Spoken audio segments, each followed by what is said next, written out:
Hey guys, how are you all? Welcome back to my channel. Today we will see what if Jiraiya teach Naruto Fuinjutsu. If you enjoy then please like, share and do comments. Iruka was facing down Mizuki and Naruto was next to Iruka slightly behind. Naruto, you want to know why the village civilians hate you? The traitor asked, making Iruka wide-eye. You can't, Mizuki, the Chunin roared. Naruto, you know the Kyuubi, 9 tails, that was killed B. He was cut off by Iruka lunging forward to stop the traitor from talking further. I guess I can't talk, Sink. He was interrupted again from talking. Naruto was listening to every word Mizuki said, but it seemed Iruka didn't want to let Naruto know. A few months later, Konoha gates. Finally we're home, Naruto exclaimed. Shut up, Naruto, Sakura said as she bonked Naruto on the head, which Naruto quickly rubbed, trying to nurse the lump on his head. Well, since we are all home, I will have your money sent to your house tomorrow, so for a week I want you all to rest and just take it easy after this, A rank, the Jonin said. The responses from his 3 genin were, Sure sensei, from the pinkette, yes I can finally get ramen, from his blondie, and a simple grunt of acknowledgement from his raven-haired genin. Overall his team was not the best, but they made it work, especially after surviving a rank mission. As Kakashi shined away, Naruto went on to his routine of asking Sakura on a date, which she rudely denied with the exclamation of, "No you idiot," before smacking him full strength on the ground. Naruto sulkingly got up and slowly walked off towards his home, wondering why he got no attention from Sakura or any girl for the matter, while Sasuke outright denied the girls that fawned over him. Naruto's home. As the blonde slowly walked up his stairs, he found the door to his house locked up, and he knew he could easily break the lock, but he guessed it was from his landlord. He then walked towards the apartment of his landlord and knocked on it. The door opened to reveal a woman in her late 40s glaring at him. Hi miss, my room is locked and I can't open it?" he asked with a smile. "Yay, it's locked cause you forgot to even pay my rent," she roared at him fierce. Sorry ma'am, but the money is in the house, I just went on a mission with my team," he replied, frowning slightly. She tossed him the key. "Go get the cash now." He nodded and quickly went to grab the cash that he hid under his mattress. As he ran back, he handed the cash to the landlord, who quickly started counting it, making sure he didn't mess up. Naruto remembered the time he forgot to get the proper amount and his landlord kicked him out for a week, so he always brought the perfect amount. Ma'am, you don't have to count every time, I promise I would never try to trick you," he said, trying to ease the tension and make small talk. "Shut up, you filth. You're lucky that Hokage-sama forced me to give you this house, or you would be living on the streets," she said. As she finished counting, she got back into her house and slammed the door in his face. He quickly ran to his house, hoping to just sleep away the sorrows of the pain. He got into bed without even changing, just got in and started to sob slightly. The sobs then turned to full-out wails. After an hour or so he went to sleep and he dozed off.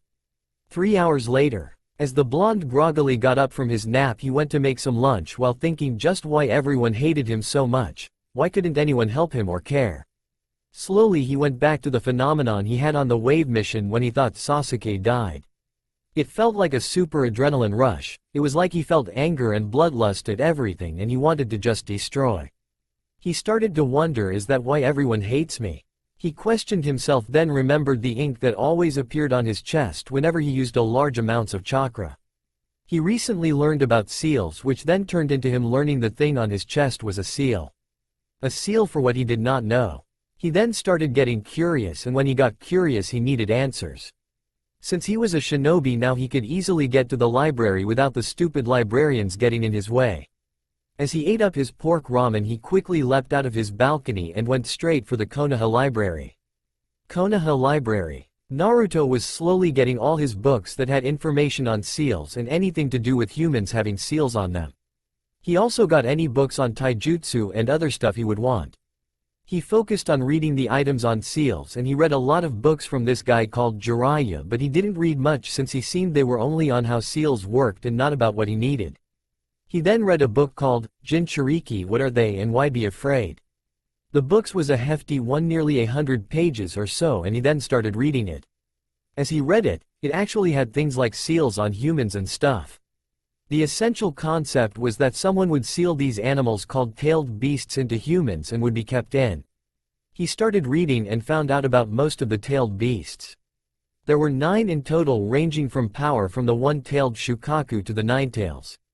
Most of the tailed beasts belonged to villages, as the one-tailed belonged to sand. 2 and 8 tails belonged to cloud. 3 and 6 belonged to mist. 4 and 5 belonged to earth, and finally 9 belonged to leaf. He read more and find that most of these Jinchuriki were scary and you should stay away from them and should just ignore these weapons, as the book called them. Naruto felt that it was wrong to just ignore people cause of what they had in them. The blonde started reading more, and as he finished the book he then started to connect the dots. Tailed beasts were called demons. A lot of civilians whispered behind his back, but just in his earshot, that he was a demon. The Ninetails was said to be the worst and was the only one said to be killed, even though the book said specifically that tailed beast could only be sealed away. As all the dots came together, the only thing that made sense was for him to be a Jinchuriki of the Ninetails. As the idea came to him, he started to cry tears of anger and anguish. He felt so angry that he was shunned and hated for something he didn't even have any consent in. Then he came to realization.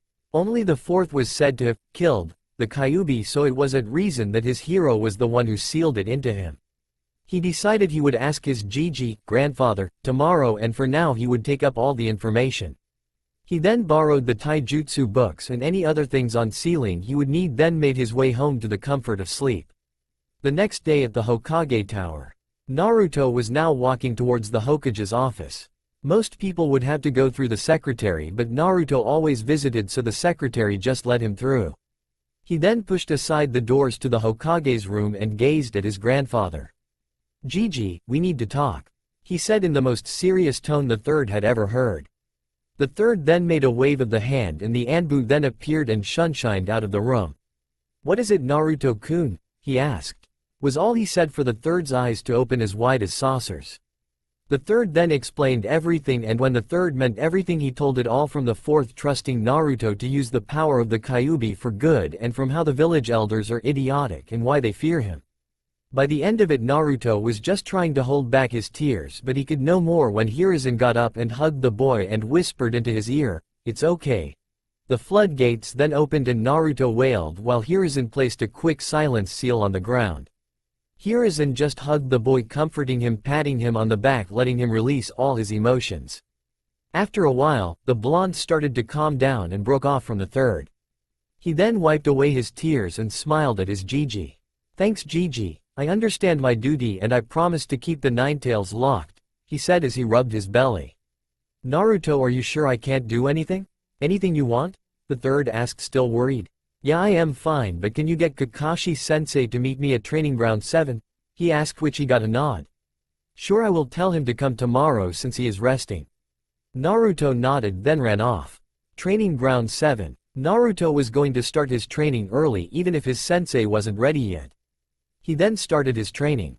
He planned to do at least 1,000 kicks on the wood log with each leg and 1,000 punches on the same wood log with each arm at the same time. After the exercise on the log, he would do at least 10 laps around the training ground, then after that he would just do punches. It seemed like a crazy exercise, but for someone with nearly infinite stamina it didn't seem so bad. Training Ground 7. The next day, 8 a.m. Kakashi was now walking up to the ground he was called to by his blonde genin, Naruto. As he walked up, he looked shocked as he saw Naruto on the ground passed out. He quickly rushed out to grab the blonde and checked his pulse. It seemed that the blonde was fine and passed out from exhaustion. He then looked up to the wood log and saw it had punch marks from the blonde's punches. He then looked at the blonde's arms and his knuckles, which had dried out blood. The silver-haired Jonin then decided to come to a conclusion that the blonde wanted training.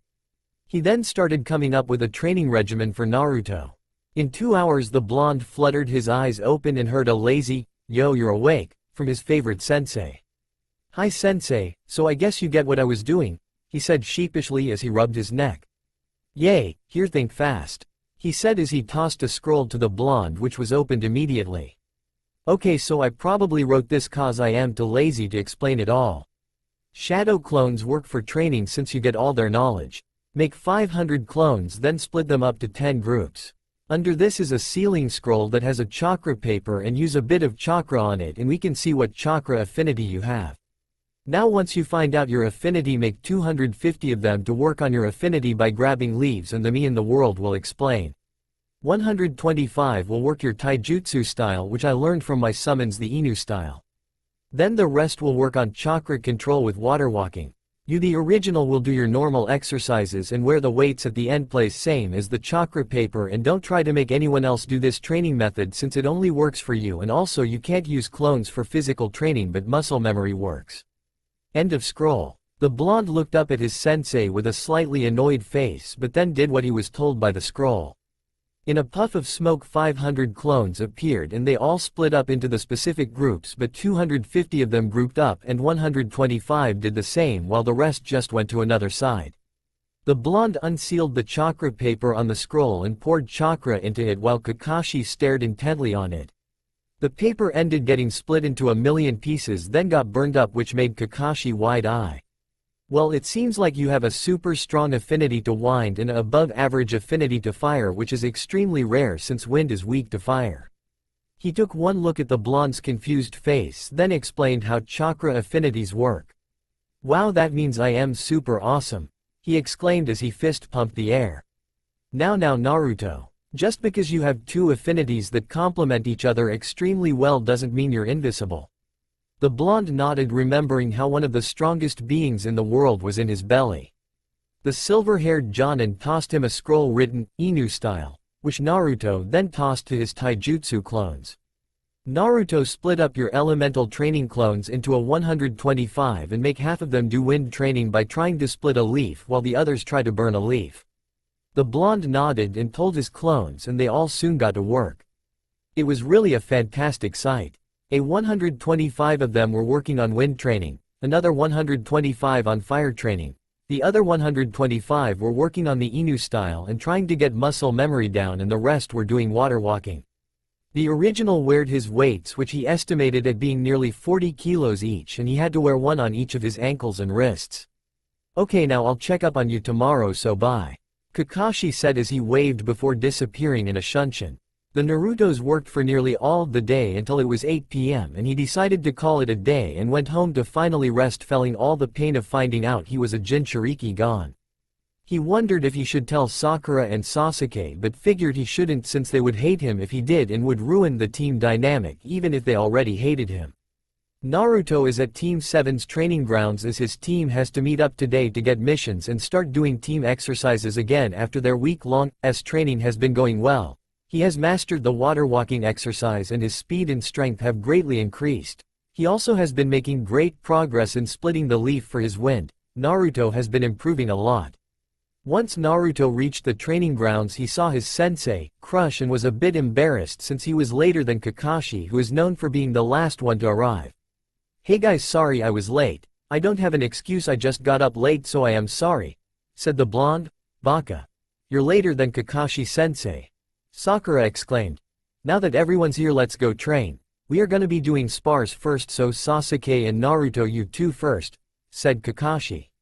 Sasuke and Naruto got up and went into their battle. Kakashi said Hajime the battle soon, and Sasuke both dashed at each other, and surprisingly to Sakura and Sasuke, Naruto was quite a bit faster than Sasuke. Naruto then backed off and made two shadow clones, and they went in and started attacking Sasuke. He is using his newfound knowledge on the shadow clones to gain some intel on Sasuke. Interesting thought. Team 7's Jonin easily defeated the two clones, but then felt a jab at his face and he was sent sailing through the air as Naruto's fist hit him, got back up, and he soon dashed in towards Naruto and hit him straight in the chest, only to have Naruto disappear in a puff of smoke.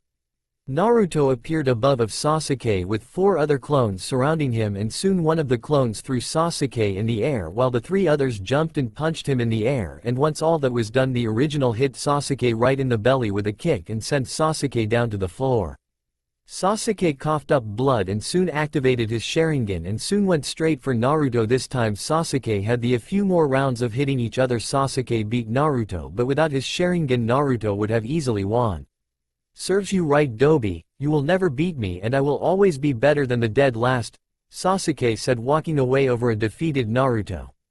Naruto is actually much stronger than you, Sasuke. Without your Sharingan you would have lost, thought Kakashi. Good fight Naruto and Sasuke, you two take a break. Sakura came up to Naruto and stood in front of him. Is Sakura-chan gonna help me up? Maybe she is concerned for me. Naruto looked up and looked Sakura straight in the face.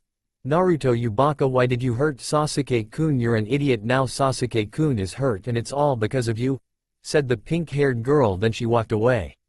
Naruto felt his heart was the one that was laying on the ground. He was the one who lost. He was the one who cared for her, and what does he get for it? A scolding because he hurt Sasuke and almost beat him. After that they all did team exercises while Naruto did not even speak to Sakura, and once they were all done Naruto just went to his place that he was using to train, not even asking Sakura. Anna was very confused and at the same time very was mad because she thought he did not think she was good anymore, and confused because he always asked her out on dates. Naruto, once he reached his training grounds in another area of Team 7's training compound, he started to work on his training. An hour later, Kakashi appeared. Watching Naruto, saw Naruto added clones to the wind-style exercise and saw Naruto punching the wood log in front of him. Naruto, Kakashi said while Naruto turned around to look at his sensei. Naruto, I am going to be teaching you a new fighting style. I see you only use the basic academy style.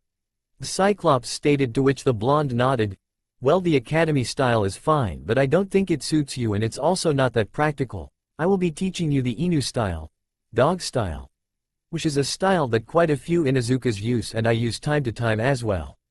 Naruto, my main fighting style is the Hitaki fighting style my father made me learn, but the Inu style is also very good. It focuses on punching power as its main use as well as speed for its secondary. You can master and learn the Inu style, you will become much stronger, said Kakashi while Naruto was eager to learn.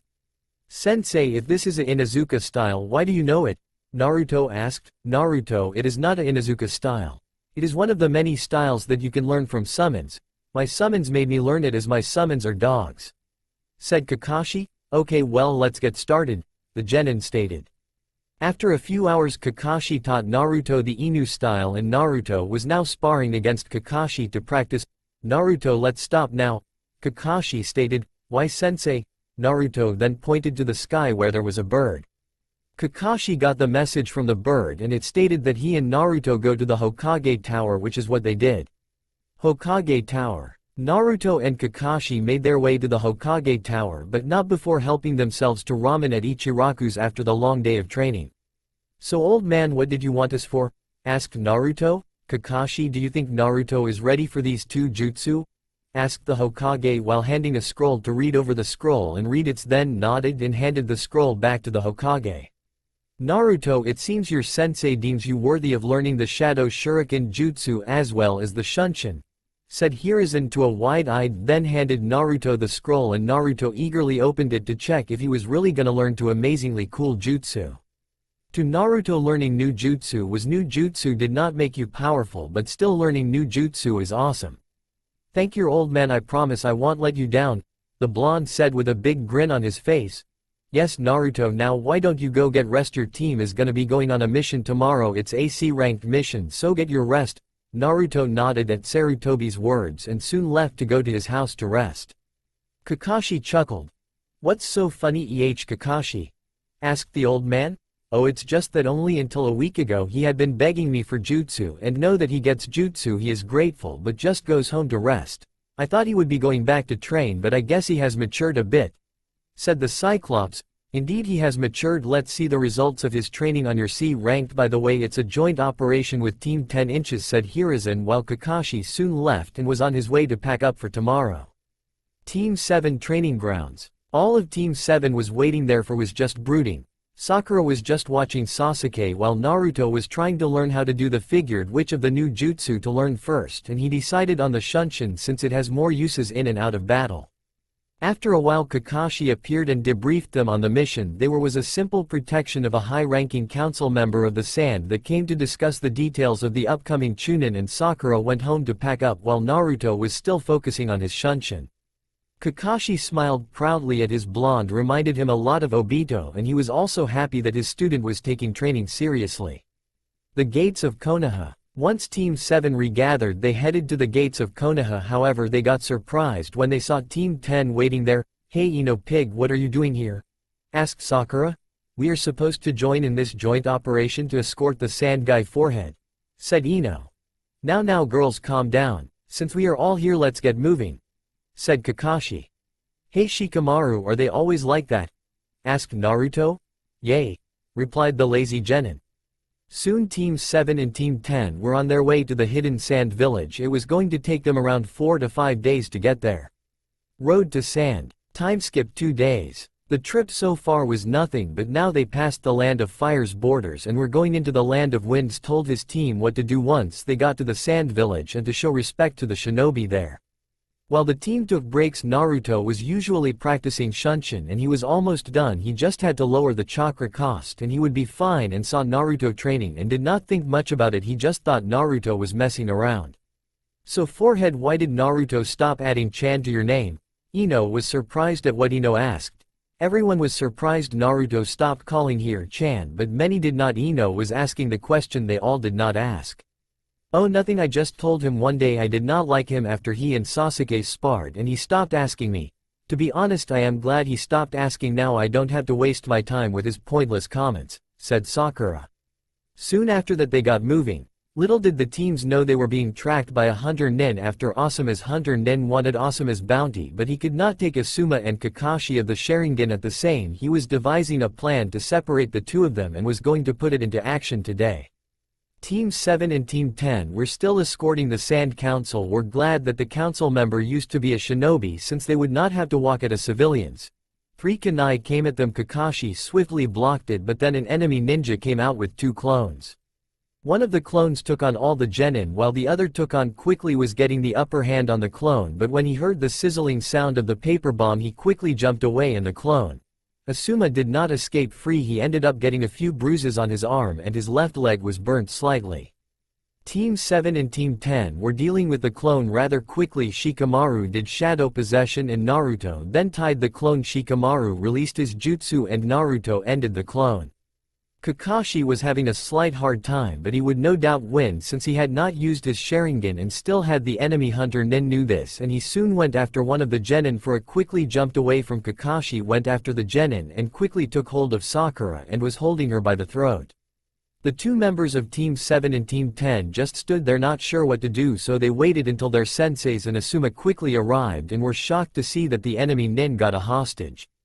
Alright, I'll let this girl leave if Asuma ties himself up and you give him to me, said the enemy nin. I'll take the girl and Asuma 500 meters that way, and once I am there I'll leave the girl. Sounds fair? Asked the nin. Naruto, make 4 clones and don't let him know you made them, said Kakashi and Naruto. The teams made their plan and once they did, Naruto disappeared in a Shunshin. Enemy nin was close to cutting Sakura's throat until 4 kunai came flying in from all directions and he had to dodge it and left Sakura free. Naruto then grabbed her and Shunshin back to his, and Kakashi then quickly beat the enemy nin and they swiftly captured him and soon left him tied up. It seems the leaf has some good ninja, stated the Sand Councilman. Yes, the will of fire is strong with this generation, replied Kakashi.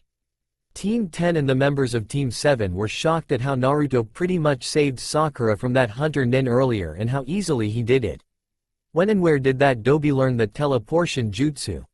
Thought Sasuke and was leaking killing intent, and the blonde did not even notice it and just kept heading towards sand. The gates of sand. Time skipped 3 days. Team 7 and 10 were arriving at the gates of the sand. Were glad they got to take a break, but some were just happy they could rest for a day. Or soon told his team and Asuma's team to go to the hotel and rest up. He and Asuma were going to report in to the cage. Once the teams reached the hotel, the boys got 1 room while the girls took. Boys were a little mad since they had to have 4 people in 1 room while the girls only had 2, but Naruto did not get. They all got settled and they decided to call it a night. The next day, Naruto was the first to wake up. Besides, got dressed up and ready cause he was going to ask Kakashi if there was anywhere he could train his shadow shuriken jutsu. Kakashi sensei, is there any place I can train myself? Asked the blonde. Yes, there is a place.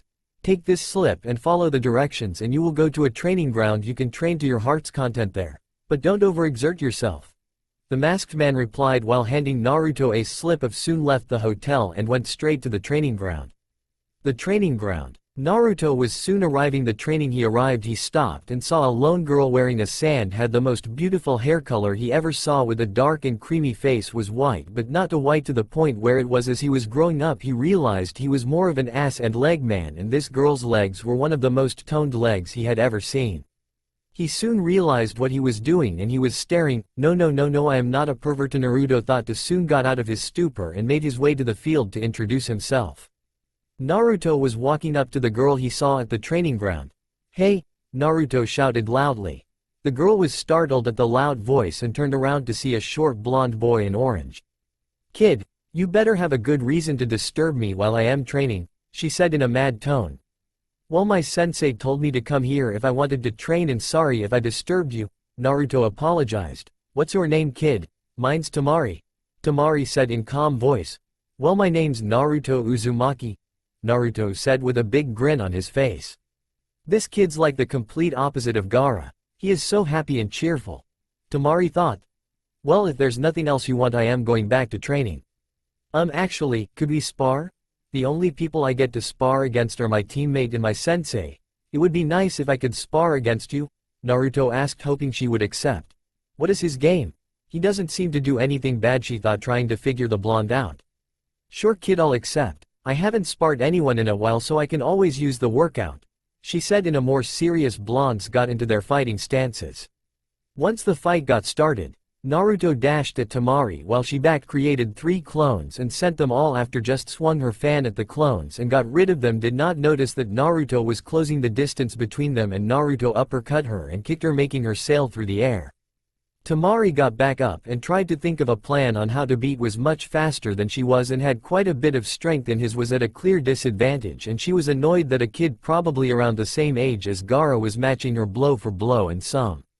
Naruto was processing her skills in his mind like Kakashi taught him. New Naruto rushed in a lot, and Kakashi started to do patience training, where Kakashi would put a bowl of ramen in front of Naruto, and if he tried to eat it he would smacked by Kakashi.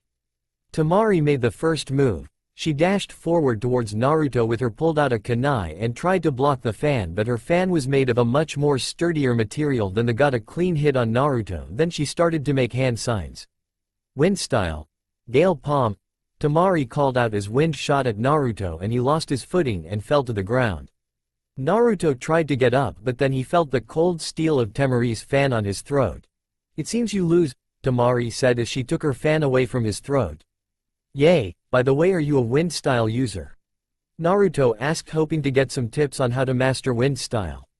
"Yes, I am a wind style user. What does that matter to you?" the Sand Genin asked, confused. "Well, I am a wind style user as well. I am trying to learn wind style right now," Naruto said. "I've done the leaf exercise, but I can't do the rock exercise," Naruto said with a bit of disappointment in his voice. "Grab a rock and show me what you've got. I'll try and help since you did relieve me of boredom while training," Temari said. Naruto soon grabbed a rock and did his best to split it, but he only got a small dent in it. "That's the best I can do. I've been having trouble getting past this point," Naruto sighed at what she saw. "This kid probably thinks wind is like a sword or something like that," Temari thought to herself. "Kid, I am sure you think wind is like grinding a sword or something, but that's only half of it. Everywhere. You need to think of it as more than that. Wind is a lot calmer as well than being sharp." Temari was about to continue until Gaara appeared next to her. "Baki wants to meet all of us for our next mission," Gaara said to his sister in a calm voice, yet it had that sharp killer edge to it. Naruto and Gaara then locked eyes in just to the two of them it felt like both saw the loneliness in each other's while it was just an awkward silence until surprisingly, Gaara broke it. What is your name?" Gaara asked Naruto. "My name is Naruto Uzumaki, and yours is?" Naruto asked calmly, but felt a sense of uneasiness around Gaara. "My name is Sabaku Gaara. Uzumaki." "Naruto, mother wants your blood. She says we are a lot alike," Gaara said. "Who is mother and why does she want me dead?" Naruto said with an angry look on his face. Temari at this point wanted to leave as things were getting tense. "Gaara, let's leave. Baki-sensei asked for us," Temari said, trying to get Gaara away. "Yes, let's go," Gaara said, still staring at, then appeared, wondering what took Gaara so long. "Hey guys, what's taking so long?" asked Kankuro. "We are coming, just wait," Temari said while walking towards him. "Bye Temari-chan. I hope we meet again."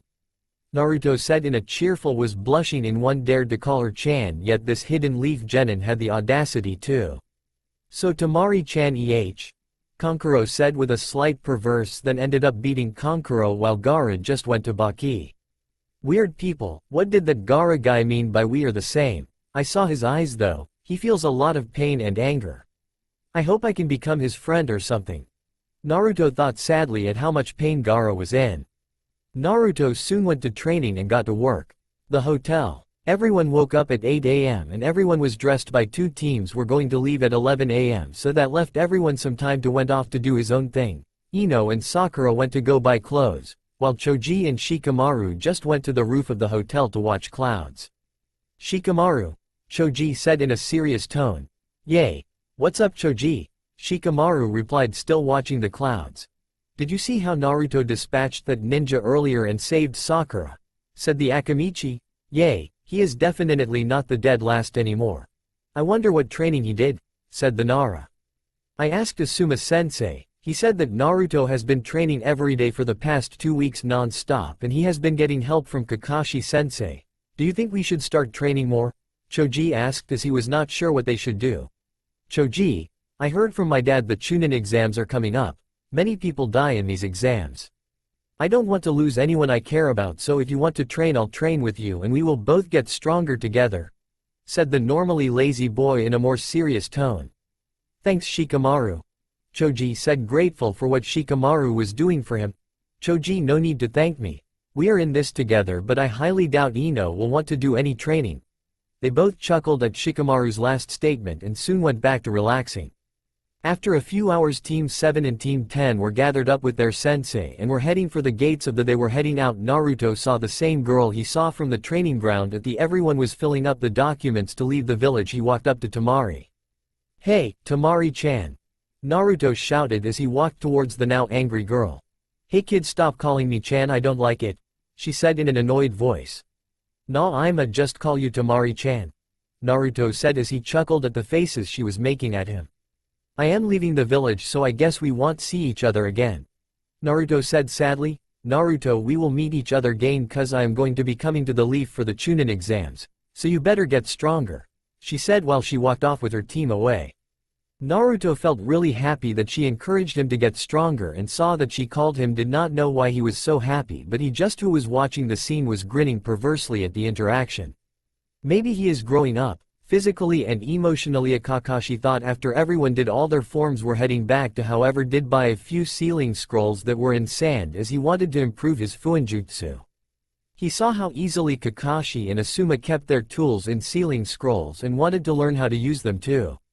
Konoha Gates. 3-day time skip. Along the way home Naruto was still doing the rock exercise for his wind style and he followed Temari's advice and he actually made a bigger dent in the rock. He almost completed the Shadow Shuriken. Did ask Kakashi if anyone ever used the Shunshin in battle as he felt it could be used and said there was one person who used Shunshin in battle and his name was Shisui, called him Shisui the Teleporter because of his prowess in using the Shunshin, but he was only so good because of his Sharingan. Naruto thought about making the Shunshin battle usable and was now trying to perfect the Shunshin for battle and was nearly ready to learn wind style. Far everything was going fine for the blonde. Once Team 7 and Team 10 got to the gates of Konoha, their senseis let them go home and rest. Naruto soon went to Ichiraku's to get ramen and he brought Shikamaru and Choji with him. Ichiraku's. Naruto, Choji and Shikamaru were eating their ramen happily and nice and comfortable. Broke that silence. Naruto, how did you get so strong so fast? Shikamaru asked politely. Well, I just found a purpose to get stronger. When I first became a ninja I only wanted to get stronger to become Hokage. Now I am getting stronger to protect those I care about, such as all my friends. During my mission in Wave Sasuke got hurt and it was I was stronger, I could probably have protected him. Sakura got mad at me and I decided to get stronger so I would never let something like that happen again, Naruto said with a fire in his eyes. That's a great story Naruto. I think I'll try and find something to get stronger for too, said Choji with the same fire in his eyes as Naruto. Thanks for the advice Naruto, and could you help us with training sometime? Asked though was very surprised as Shikamaru was actually taking initiative to train. Sure, you guys are welcome anytime at Team 7 training grounds, Come there anytime or at my house if you want to train. The blonde said, happy that his friends wanted to spend time with him. Well, I'ma leave, I have to go rest up then train. The Chunin exams are coming and I want to impress all the people who said I suck and show them they were wrong. Naruto said, leaving some cash on the bar. He has changed a lot, hasn't he, Choji? Asked the Nara. He sure has, Choji replied. Naruto's home. Once Naruto got home, he opened the scrolls he got from sand and started practicing Fuinjutsu. He spent 2 hours doing this until he realized he had to get better handwriting, so then he spent 2 more hours practicing his handwriting. After a while, Naruto got sleepy and soon called it a day. He was very happy that he had more people who cared for him like Shikamaru, Choji and that Temari girl. Kakashi, why have you come here? Asked Hiruzen with a confused expression on his face. Hokage-sama. Naruto's training has made him stronger at an absurd rate. He has been training with Shikamaru and Choji and sparring with them. He has made the Shunshin usable in battle against high Genin to low Chunin level. Mastered the Shadow Shuriken Jutsu. Has started to perfect his wind-style jutsu that he has learned and is now on the second step of fire-style training. Kakashi said with a disappointed look on his face that the Hokage did not miss. That is great, so why do you look so upset, Kakashi? The Hokage asked with worry. Well, Hokage-sama. Naruto has grown more distant from his team as his training progressed. He doesn't talk to them as much, his crush on Sakura is gone and he rarely talks on missions to them unless necessary, the Jonin said sadly. The other thing is that Sasuke has gotten a lot more agitated at Naruto because he feels that Naruto thinks he is much better than very proud of Naruto's progress, but the problem is that he is growing more distant and the team is falling apart. Naruto was the heart that brought the team together, and if the heart falls, everything falls, Kakashi said with a hint of worry in his voice. Kakashi, none of this is your fault. Do not blame yourself, but I will want to have Naruto meet me after team practice today. Sarutobi said, still processing all the information. Team 7 Training Grounds. Sasuke, haven't you noticed things have been different with Naruto? Sakura asked her brooding teammate, HN. Like I care about him? Sasuke said in hurtful tone. Naruto was still training. All he did now was train, eat, sleep and sometimes hang out with Shikamaru, and friendship with them has risen a lot and all three of them have gotten much, even got Asuma to help Naruto with his wind style. Alright, it seems you're all here now. Today we're going to be doing spars since we haven't done that in a while. Said smirked at the 5 days after the sand mission. Sasuke has wanted nothing but to spar against Naruto. He has seen all the training Naruto has done and he wants to prove that he is stronger than Naruto. Has refused all requests Sasuke has done because he says he doesn't have time to fight him and he needs to get stronger to protect those precious to him. Kakashi knew one of the reasons Naruto grew distant is because he realized that Sakura and Sasuke never cared for them, disregarded them as not precious, and has a list of his precious people including Shikamaru, Choji, Asuma, the third, Kakashi, Iruka, Ayame and Tuchi, as well as Anko. Surprisingly, after Naruto graduated from the academy, Iruka felt more relaxed knowing that Kakashi would protect. Soon met Anko and they hit it off and now are dating, and Anko had a lot of similarities and they usually have a lot of fun with each other. Anko also started teaching Naruto how to evade and dodge kunai, and Naruto has been dodging kunai and shuriken a lot easier. Also bought Naruto new clothes and saying that his old clothes were too bright and pretty much made him a beacon for everyone to target. He now wore a black t-shirt with small orange stripes on the sleeves with the Uzumaki symbol on his back. He now had gloves that made it easier for him to throw kunai as there was more friction, and his pants were a dark maroon that showed off his leg muscles quite nicely. Overall, Naruto was around mid-Chunin level and was progressing fast. The first spars will be Naruto and Sakura.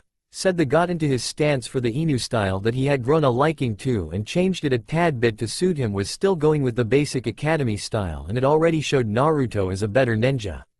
Once Kakashi signaled the fight to start, Naruto immediately used Shunshin to appear in front of her and put a kunai to her neck before she could even move. Yield, was all that Naruto said in a calm voice. I surrender. Sakura said, shocked at how fast she was defeated. I knew he was strong, but he beat me in matter of seconds. How strong are you, Naruto? Thought the pink-haired girl. Well, that was quick. Sasuke, you're up next, the Jonin said. Dobi, I've wanted this for a week now and I am going to get it. Sasuke said, happy that he got his chance to beat Naruto. Yay yay, Kakashi-sensei, just start the match, the blonde said. Hajime said tried the same move that he used on Sakura, but it did not, was sad that he couldn't finish it, through two kunai at Naruto, which Naruto easily evaded, and threw his own pair and then started doing hand signs. Wind style. Gale palm. The blonde exclaimed as the kunai that were heading towards Sasuke sped up and cut the Uchiha in each of his, grabbed his shoulders in pain at the blood that was coming out. Naruto then grabbed Sasuke by the neck and threw him away. You say that you are the best because you're in, know what I think? I think you're an idiot. I've seen how you only train for 2 hours a day and all you do is try to make your fire style stronger. You think you're great, well face the facts, you're not, and Choji are stronger than you for sure, cause at least they can make use some effort. I just used 2 jutsu and some simple taijutsu and you're now, I would rate you mid-genin. The blonde said in a mean tone. Sasuke glared at Naruto for the words he was speaking. I am an Uchiha, I am great, Uchiha thought. Shut up, you know nothing, Sasuke said while making hand seals. Fire style. Fireball jutsu, Sasuke exclaimed and sent a fireball straight at Naruto. Naruto started to make his own hand seals.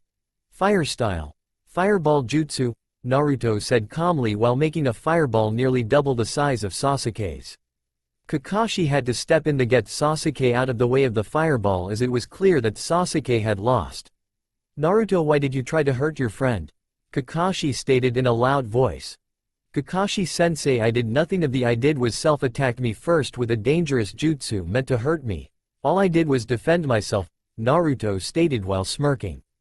Kakashi knew Naruto could have just shunshin away but he didn't, and Kakashi did not know why. Why is Naruto doing this? The silver-haired man thought. Sakura, take Sasuke to the hospital and make sure he gets treatment. Kakashi left but not before she glared at Naruto with piercing cold eyes. I can't believe I had a crush on her, blonde thought. Naruto, we need to talk, Kakashi stated. Sure, go on sensei, Naruto stated calmly.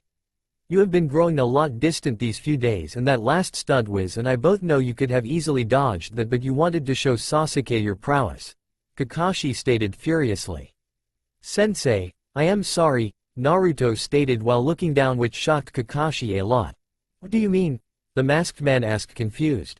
I know I did something wrong, it's just that Sasuke always calls me mean names and I've been trying to let that not get to me, but I just wanted to be mean to him once. I am sorry, and I know that I've been not talking to Sakura and Sasuke a lot, but that's because there's nothing to talk about. It's blatantly obvious they don't want to talk to me, so I did what I should have done a while ago. I stopped talking, Naruto stated. Kakashi-sensei, I have a confession to make, the blonde stated with a little worry. What is it, Naruto? I am sure it can't be as crazy as anything else you've said, the Jonin stated. Well, you see, once we came back to Konoha I did some research on Jinchuriki and tailed beasts. I found out there are 9 of them and that Jinchuriki can talk to their tailed beasts.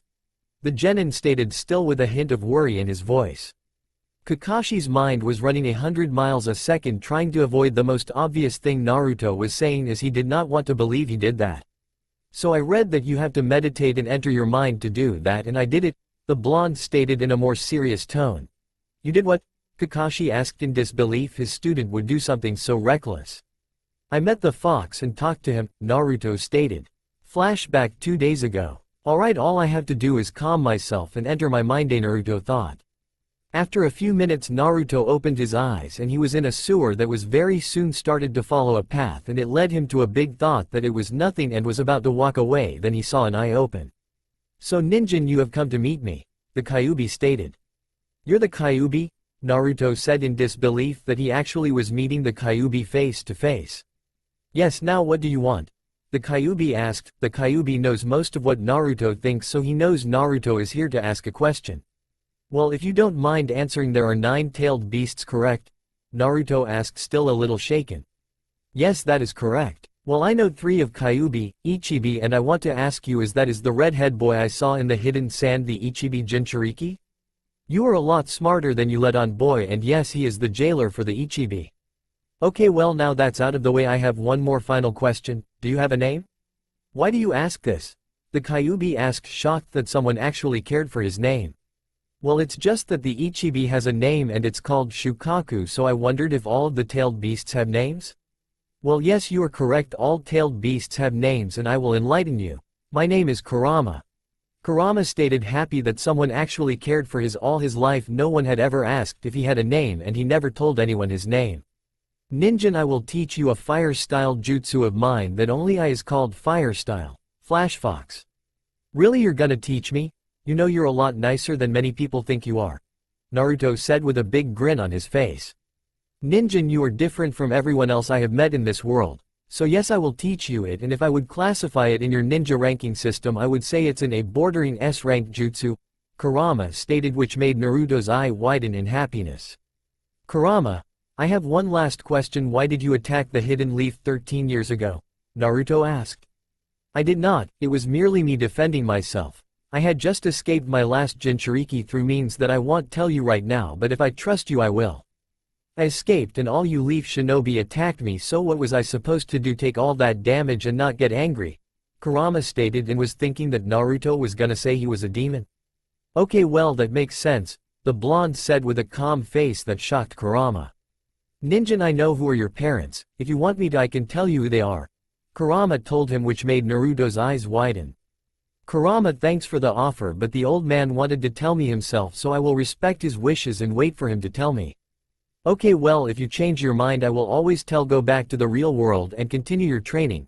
I can only teach you this jutsu once you have learned fire style. Naruto nodded at Kurama's words and soon left the plane.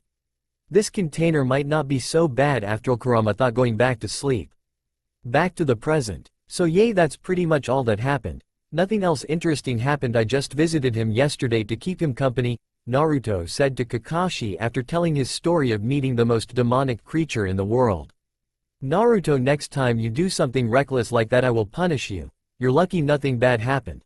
I didn't know the Kyuubi was actually sort of nice, Kakashi said, still with a shocked look on his face from hearing Naruto's story.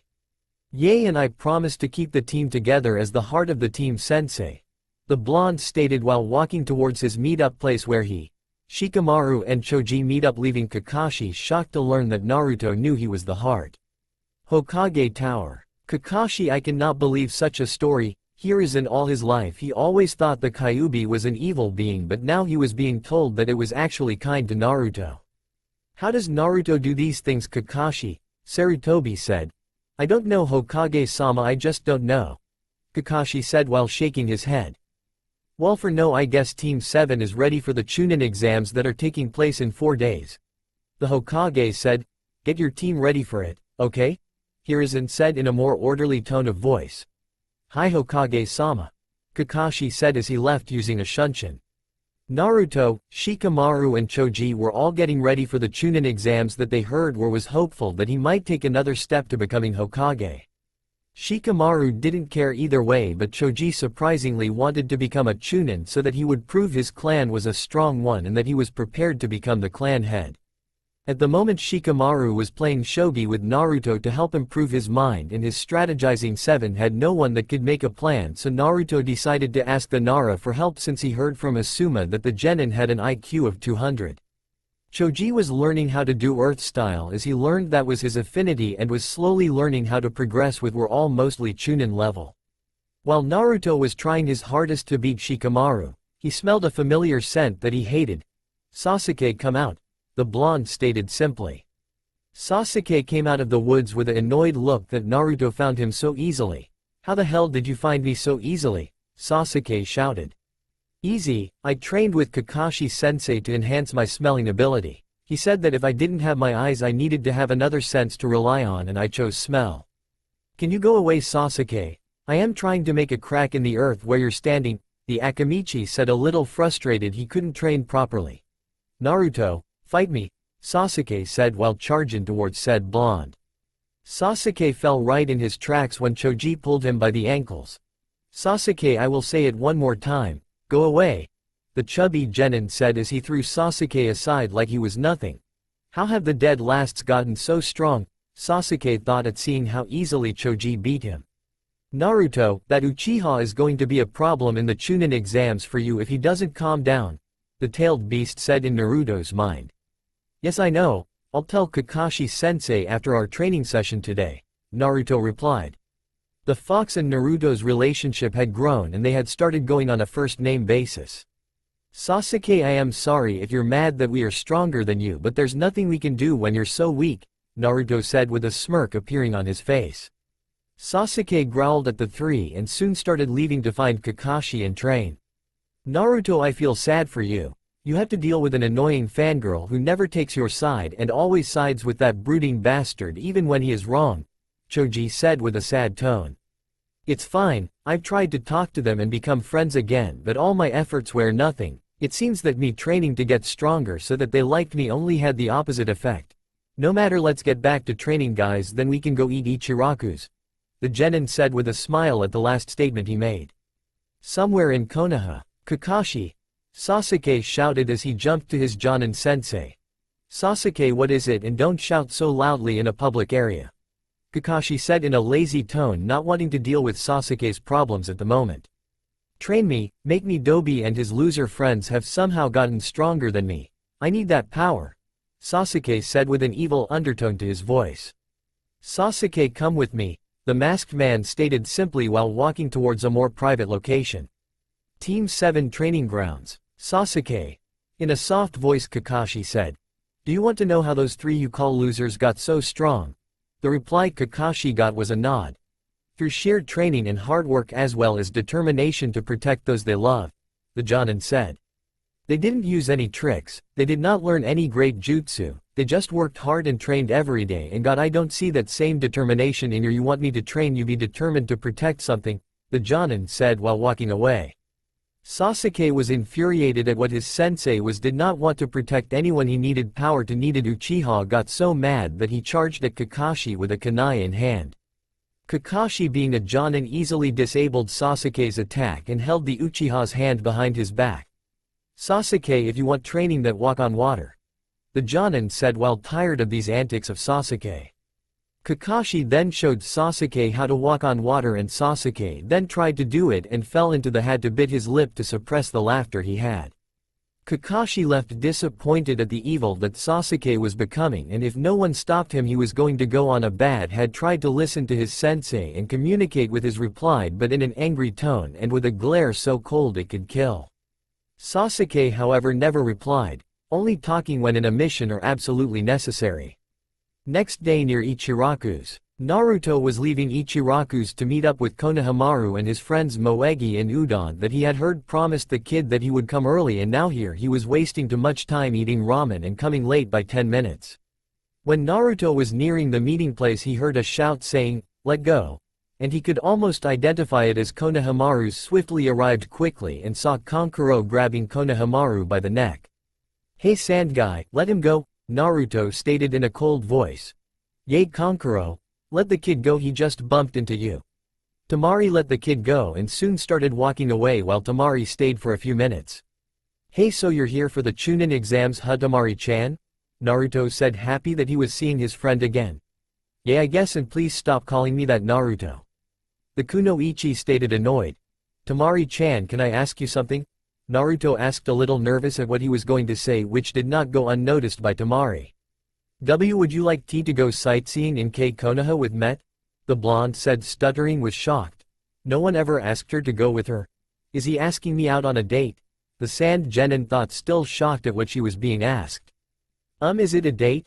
Tamari asked.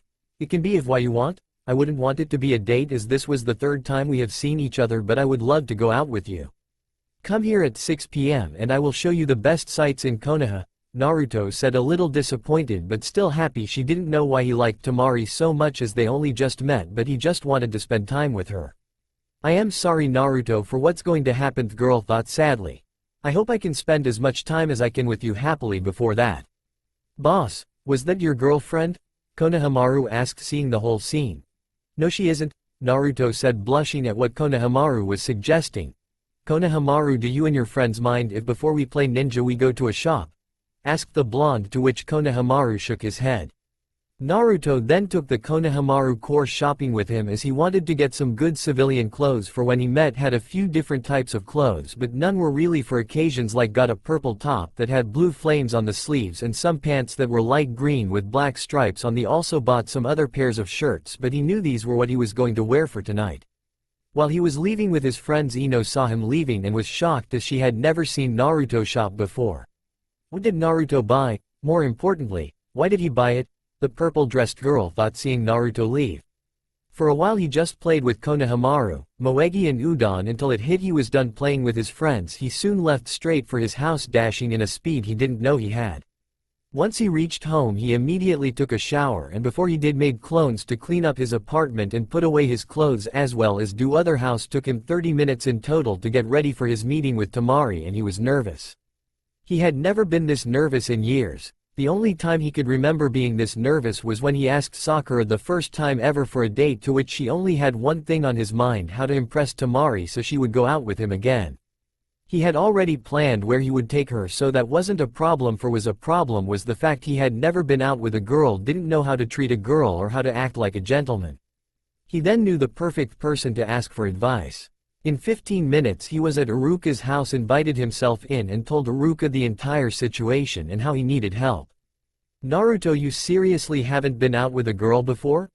Iruka said, still shocked that a 13-year-old boy had never been out with a girl before. "Yay, and I am pretty damn nervous, so I would really appreciate some help," the blonde said in a stressed-out voice while pacing around the room he was in. "Firstly, calm down, Naruto. I'll tell you how to act polite with this girl," Iruka started. For 10 minutes Iruka just taught Naruto all he could about being a polite, that Naruto just went straight to where he and Temari were meeting each other. Naruto arrived 2 minutes before 6 and was now waiting for his date. Still quite arrived wearing a light blue kimono with a slight tint of yellow, with her obi being yellow. Naruto probably skipped a heartbeat at how beautiful he thought she looked. "Hey, did I keep you waiting?" Temari said, blushing slightly at how Naruto was staring. Naruto was broken out of his stupor and was embarrassed at what he was doing. "No, I just arrived like 3 or so minutes ago," the blonde said with a grin. "So do you want to go eat first or go straight to sightseeing?" the boy asked. "Let's go eat," Temari said. "Okay, follow me, Temari-chan." Naruto soon grabbed Temari's hand and started to walk towards where the restaurant was. While they were walking, Temari saw the glares and looks of confusion that the villagers were giving her and Naruto, but mostly towards the boy. Is this what Gaara meant by both of them are the same? The kunoichi thought, trying to piece the puzzle.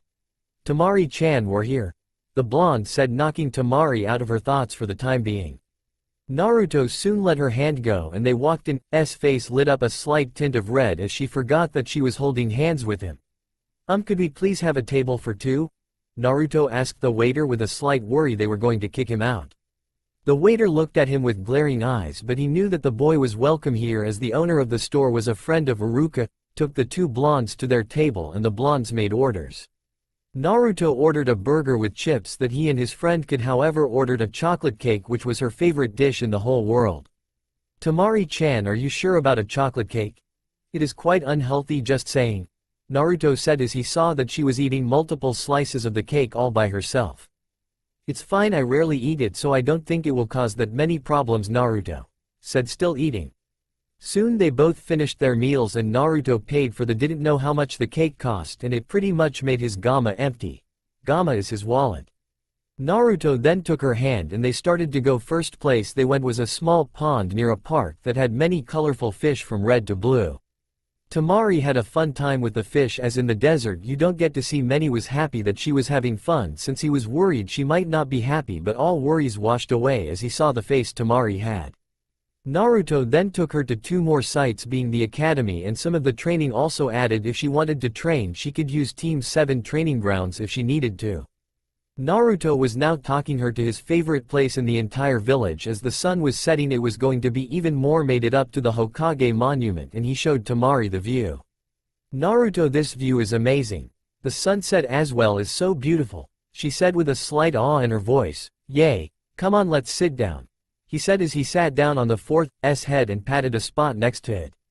The two just sat there until the sun set completely and just stayed there in a comfortable silence. Furo was the one who got up first, saying it was getting late and she was going to go back to her hotel.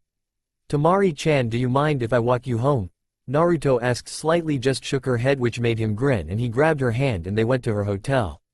It was 8 p.m. once they arrived her hotel. "Naruto, this was one of the best days of my life," Temari said with a small grin on her face. "Well, do you want to go again?" Naruto asked, slightly nervous yet slightly hopeful. Sure, let's do this in 2 days' time and meet me here, okay? She said, which made Naruto nod immediately. She laughed at his antics and soon waved goodbye and got into the hotel. That was awesome, Naruto shouted as he started to walk. Soon got home and started to get some rest, as he was going to do at least double the amount of training he usually does tomorrow, as he needed to get stronger for the Chunin exams that were coming.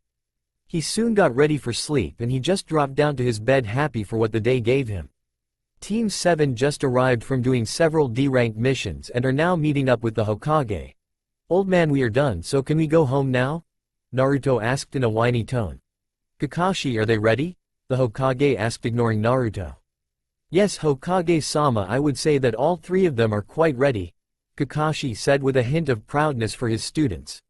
Well, Team 7, I believe your sensei's words and I will allow you to join the Chunin exams coming tomorrow, Hiruzen stated while handing 3 papers to the genins. Naruto instantly filled his up and handed it back to the Hokage, same as Sasuke. However, Sakura didn't sign it at first until she saw Sasuke do it. Thank you so much, old man. You don't know how much this means to me, Naruto said while jumping up and down like a child. Naruto's face went sour. If I am in the Chunin exams, I am gonna have to face Temari-chan, Naruto thought sadly. Yes, now I want all of you to go to the Academy Room 3A for the first part. Now get everything you need ready, cause tomorrow's gonna be a long day, said Hiruzen. The genin quickly left to start getting ready. This year's gonna be an interesting one with 3 rookie teams, Hiruzen said with a smirk. Indeed, Hokage, same. Yes indeed, Kakashi said with a eye smile of his own. Kakashi, how is your team's level at this moment as well as their relationship? Sarutobi asked, hopeful that they have resolved their problems. While Naruto is mid-Chunin level, Sasuke is around high Genin to low Chunin level. Sakura, however, I would say is low Genin. She hasn't put much effort into training and I've tried to get her to train but she just doesn't. Naruto is the strategist of the team, but Sasuke rarely follows Naruto's plans. Even if they are good, just follows whatever Sasuke says, so Naruto really has grown a lot more distant towards the team like Naruto was, but this time I don't think I can do anything, the masked man said while closing his eyes. Hiruzen just sighed. Well, I hope they can put aside their differences for the Chunin exam's second stage or they're gonna pay the price, Sarutobi said with worry in his voice.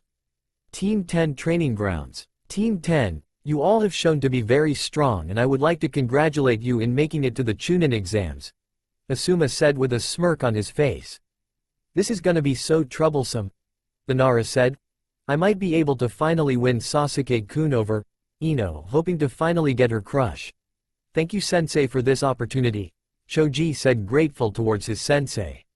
Team 8 Training Grounds. Team, you all are really strong is why I am going to allow all of you to join the Chunin exams. I feel that you all are ready and might make Chunin, Kurenai said in a calm voice, but in reality she was so proud of her students. Kurenai sensei, why are us 3 rookies going in the Chunin exams? Shino asked calmly. Who cares, we're in the Chunin exams, Kiba exclaimed. I hope I can impress Naruto-kun, Hinata said in a soft voice. Naruto's home. I've got nothing to do today and it's resting, so I'll go train with Kurama since it doesn't train me physically, Naruto thought as he started meditating. Naruto's mindscape. Naruto's mindscape was still a sewer, but it was a bit more bright and not as dark as it used to. Stood in front of the gate for keeping Kurama locked inside. Kurama, are you there? Naruto shouted. Naruto, I am here, the Biju stated while opening his eye. You should rest. Even if training with me is mental, it will cause you stress that puts a pain on you physically, but not as much as normal. It's still there. Kurama, it's fine, now help me with my combo jutsu, Naruto said with a smirk. Alright, use that new jutsu I taught you earlier. Naruto did as told and started to suck up air while making hand signs. Fire style, blue bomb barrage, Naruto exclaimed as he released multiple blue flame balls from his mouth.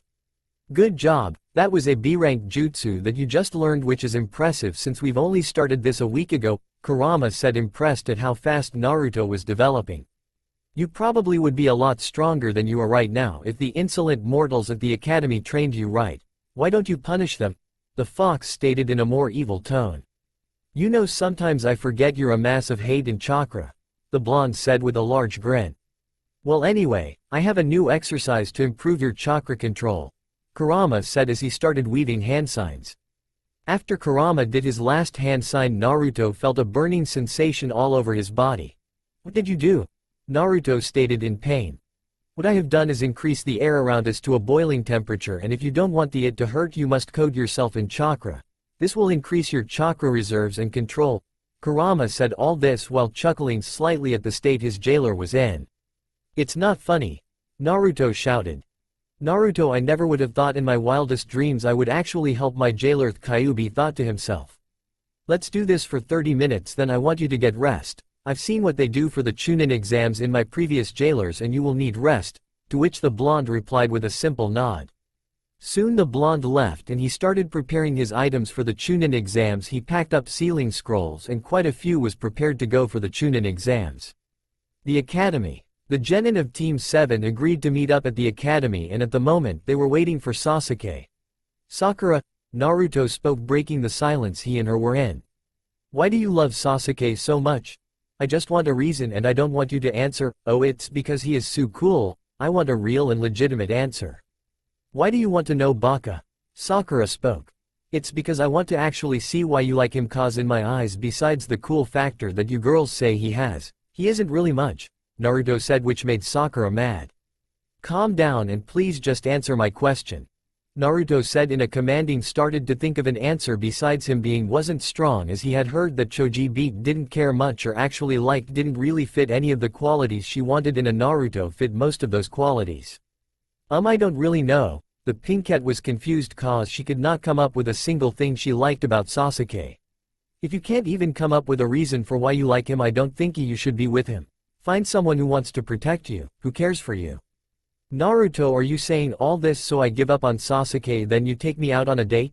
Sakura asked in a very angry tone. "No," was all she got as a reply. Soon they went back into a silence and Sasuke soon got to room 3A, but it was on the second floor. "You all see it, right?" Naruto asked in a whisper and he got nods as replies. "Don't tell anyone there, people can't spot a simple genjutsu, they don't belong here," the blonde stated as he walked away with his teammates in pursuit.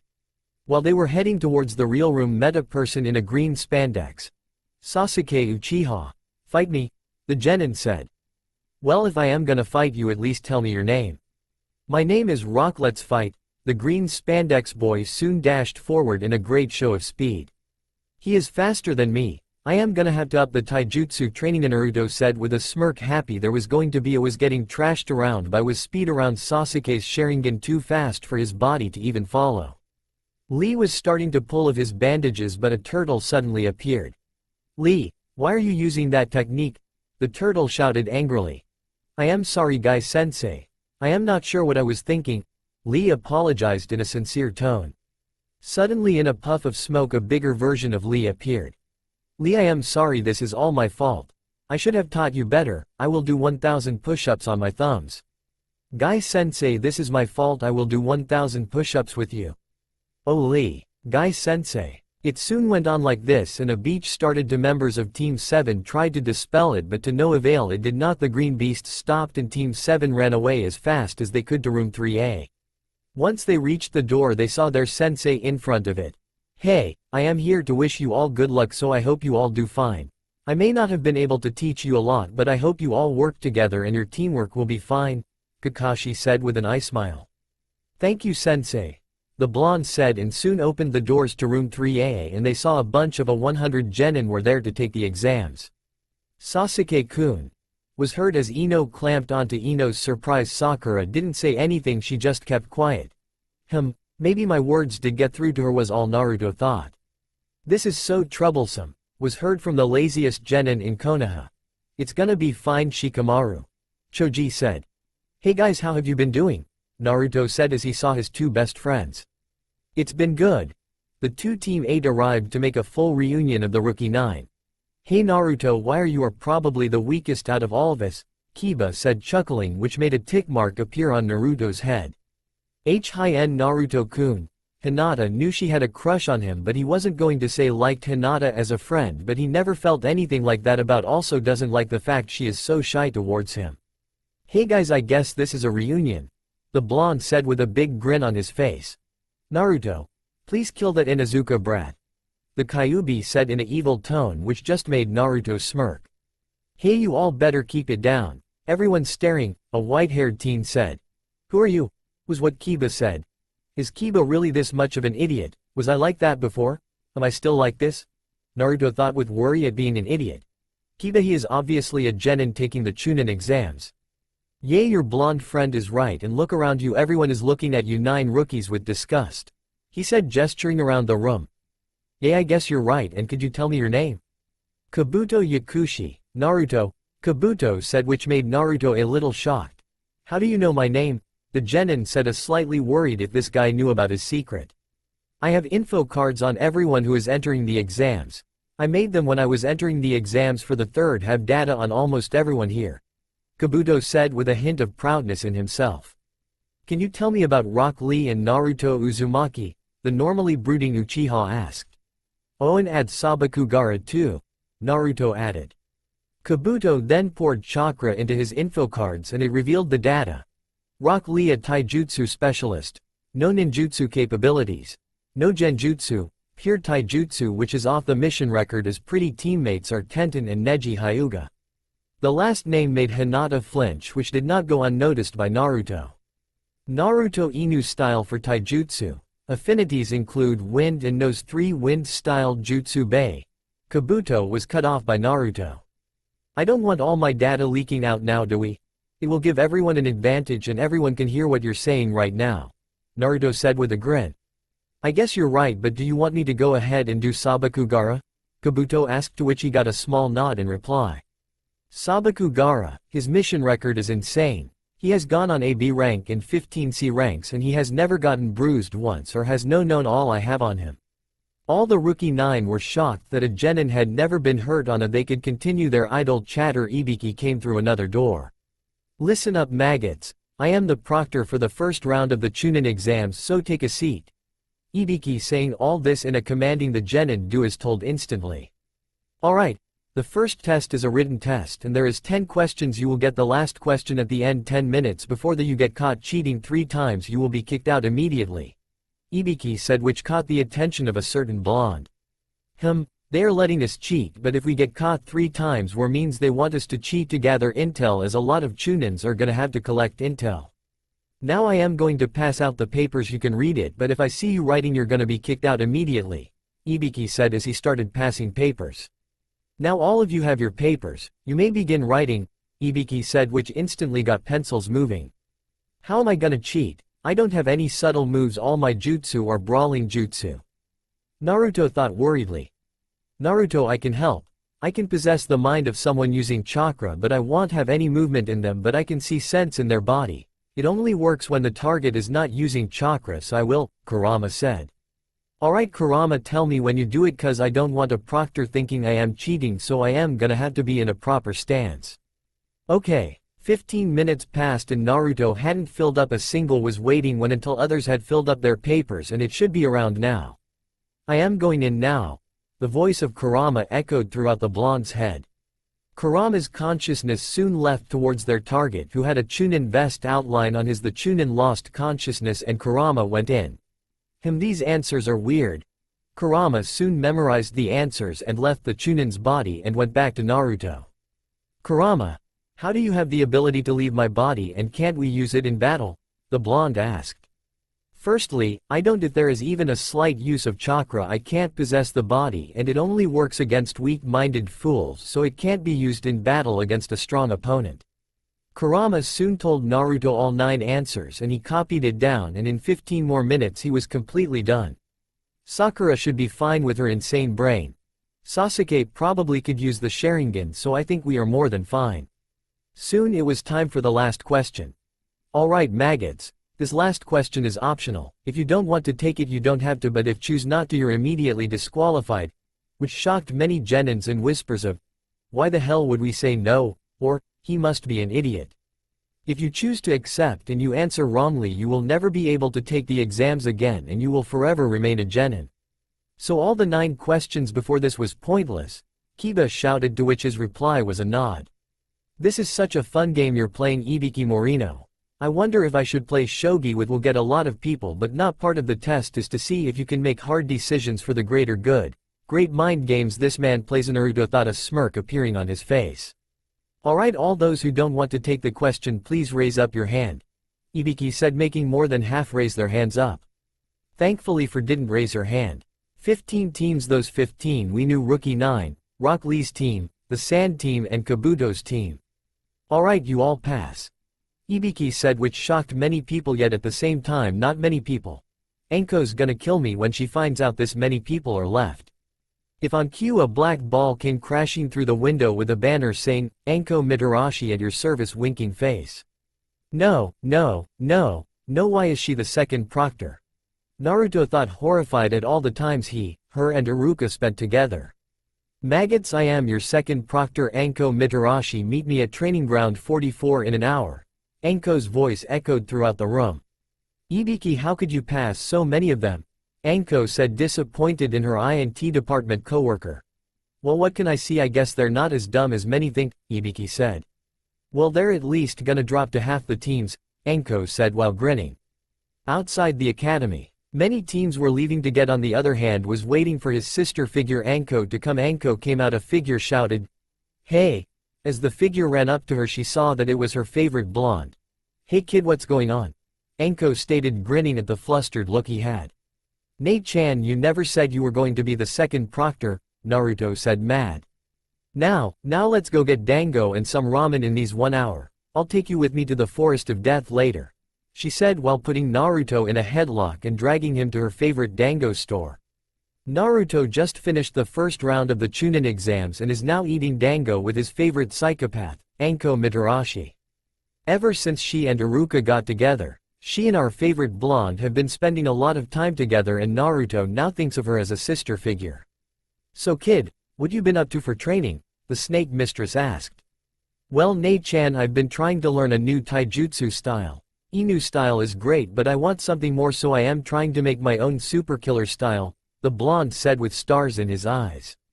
Well, I for one would love to see your super killer style, she said, chuckling at his antics.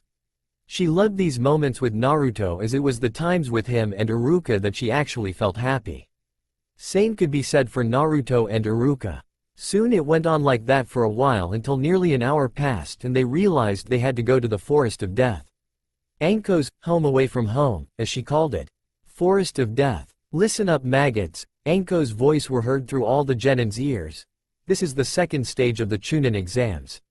The goal to pass is that you get 2 scrolls and make it to a tower in the middle of the forest, and the scrolls are the Heaven Scroll and the Earth Scroll.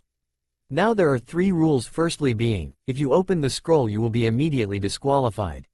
Secondly, if one of your members dies you will be disqualified as well, and finally, you must sign these death waivers before you go in, Anko said, handing out waivers. The members of Team 7 met up and signed their waivers. Sakura actually a bit reluctant, but once Sasuke told her to sign it she did so. They soon went to get their scroll, and the scroll they did get was a Heaven Scroll, so it meant they needed a Earth Scroll. Soon Team 7 were waiting at Gate 12 for the exams to start. Naruto's team had a slight advantage as Naruto trained with Anko here, so he knew a bit about the terrain. Guys, the plan is that we head to a river near this gate, then follow that stream to the tower, and if we are lucky find a team on the way and beat them and get an Earth Scroll, but if we don't get one we just head to the tower and make traps, Naruto said to his 2 teammates, proud of his plan. Dobi, if we follow your plan I won't be able to prove myself against other teams, said the Avenger. Sasuke, I know you have something to prove, but you're not the only one on this mission. This is the best plan to ensure our safety, and also I am a censor, so if someone tries to get us we can deal with them easily, the blonde said, shutting his brooding teammate up. Soon Team 7 dashed towards the tower. Naruto was using an ability he was using his entire life but didn't even knew he had it, called negative emotion sensing, something he got from being the Kyuubi Jinchuriki. Naruto, being in the lead, raised his hand to the side to signify a stop.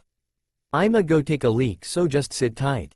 Naruto, don't say such gross things in front of a lady. Naruto just shrugged it off. The real reason he went to take a leak was because he sensed 3 enemy ninja. As he was pretending to answer nature's call he was jumped by 3 rain nin, and he easily dispatched them using his Shunshin abilities and dealt with them swiftly. The blonde soon arrived back to his team with 2 Heaven Scrolls in his hands. Hey guys, so a group of rain nin jumped me and I dealt with them, so yay, let's keep going, the blonde stated, which infuriated his Uchiha teammate as he wanted to be the one to battle. Soon they were about 3/4 the way to the tower, having only been an hour and a half, and that half being a break session for Sakura as she was the only one on their team with low stamina. They got on the move after their third break and Naruto told his team he sensed a battle up ahead which Sasuke seemed eager to go to.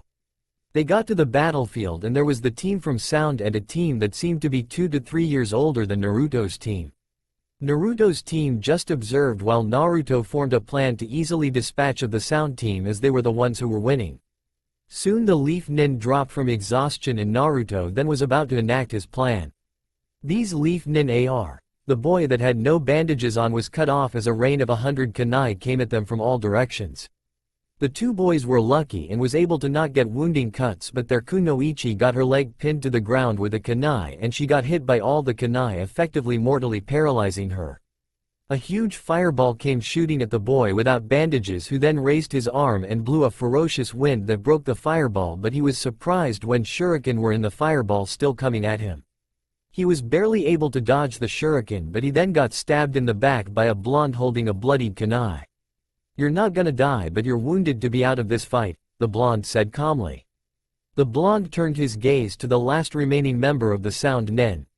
I suggest you hand both scrolls you have and walk away, because if you don't my teammates are still hiding and they will get you. Easy there. Here are the scrolls and they're yours, he said, placing the scrolls on the ground, then jumped away. The two members of Team 7 that were still hiding came out and saw they had 2 earth scrolls that Naruto was pocketing. Alright, now we make a mad dash to the tower, the blonde said, jumping away, his teammates close in pursuit. It was going fine until Naruto sensed an absurd amount of negative emotions coming straight for his team. He did mental calculations and found that it would take 5 minutes to reach the tower at the pace they were going and 2 minutes for the person tailing them to catch up.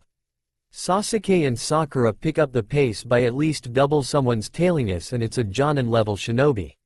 Let's just wait and fight it, Sasuke said, smirking. No, was all the blonde said, but it made everyone double their pace, but Sakura was low on stamina so she had to take soldier pills. Naruto then made a clone and mad it carries Sakura bridal style, which she made a eep sound, to which he replied, I am doing this because you're slow and we need to get to the tower, which seemed to shut Sakura up.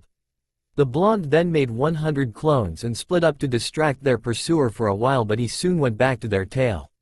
Kid, you need to let the Uchiha and the pink one go ahead, the person tailing you will catch up, the Kyuubi said, which he got a simple nod.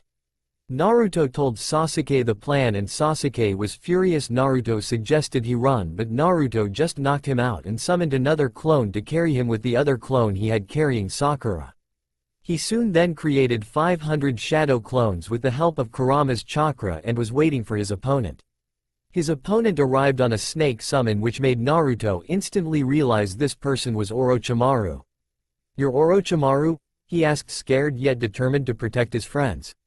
Yes, I am, boy, and you are the Kyuubi Jinchuriki. By the way, you're flaring your chakra, you're trying to get Anbu here? I guess you're not as dumb as people think you are. Orochimaru soon leapt into action, still in his hidden grass nin disguise, dispatching the 500 Narutos in a minute. At this point his team was safe, but he wasn't. He needed to gather his chakra plus the Kyuubis. Naruto then got on all fours with a red chakra cloak enveloping him, with a tail swinging behind him violently. Flashback 3 days ago. Naruto's mindscape. Naruto, today until the Chunin exams I am gonna be teaching you how to use my chakra. Well, only one tail's worth, so yay, but still it will help a lot, and use it only as a last resort. Kurama said, which Naruto nodded. Let's go, Kurama, the blonde said.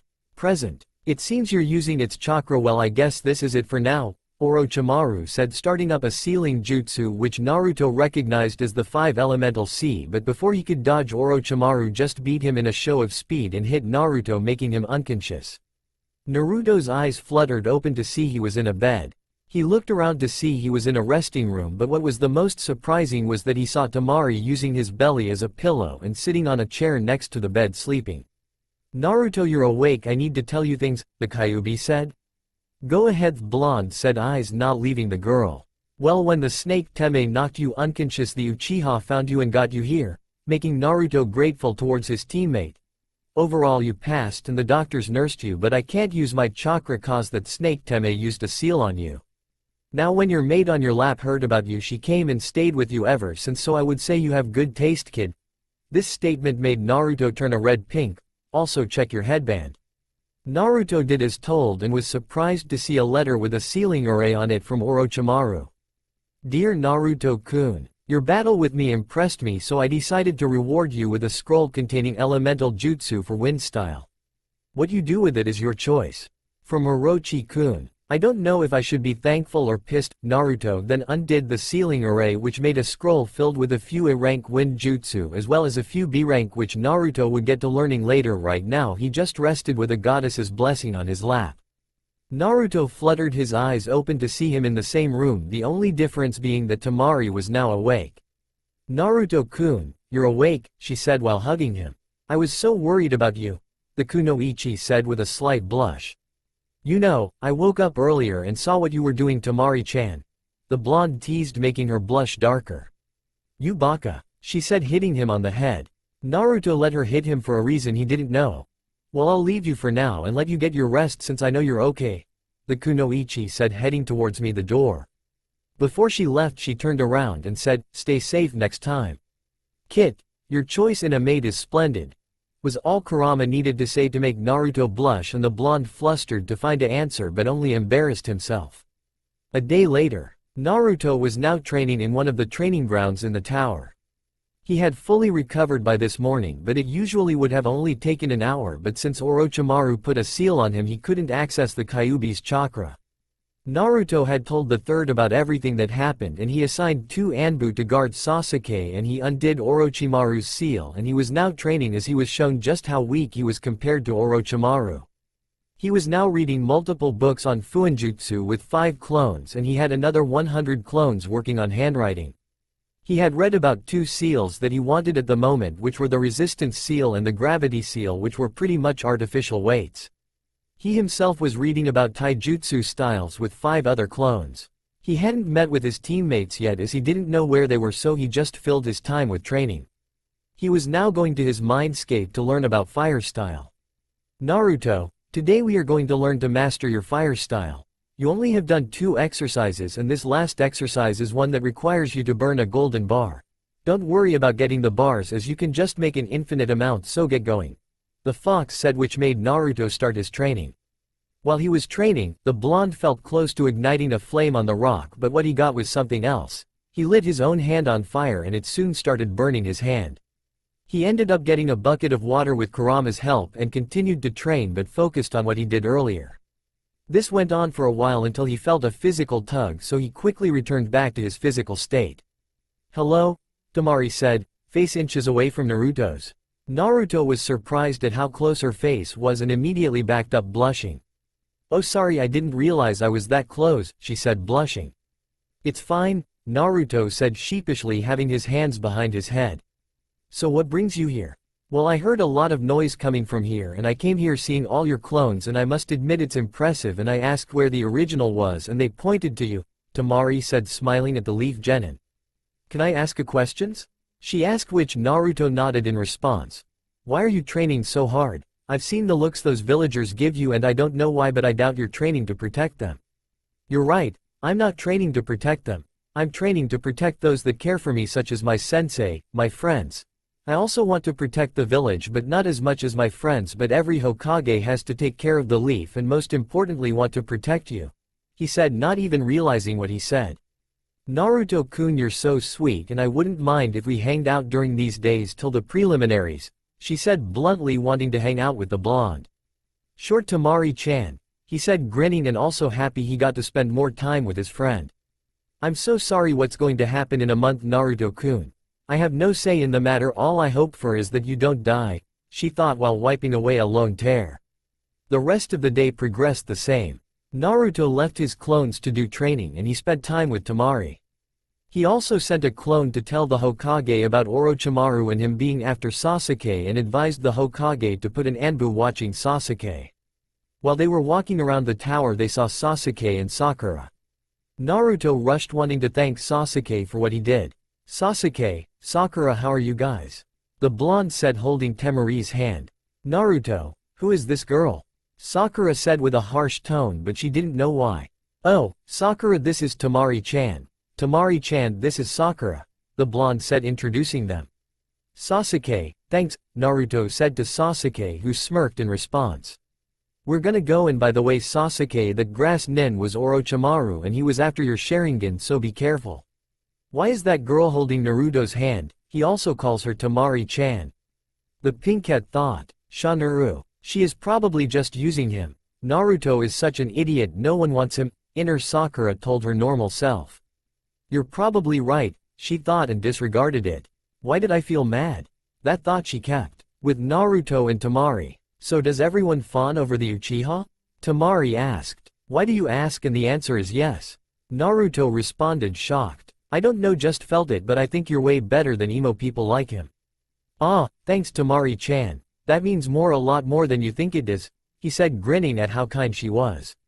Well, I'm gonna go now, it's almost 6 and I guess you have to get back to your team, so I'll see you tomorrow, the blonde said, walking away. Why did I get attached to him? She thought, crying as she was going to let one of the few people she ever cared for die. Time skip 3 days. Preliminaries arena. All the genin teams that had passed the second round of the exams were gathered with all their Jonin sensei.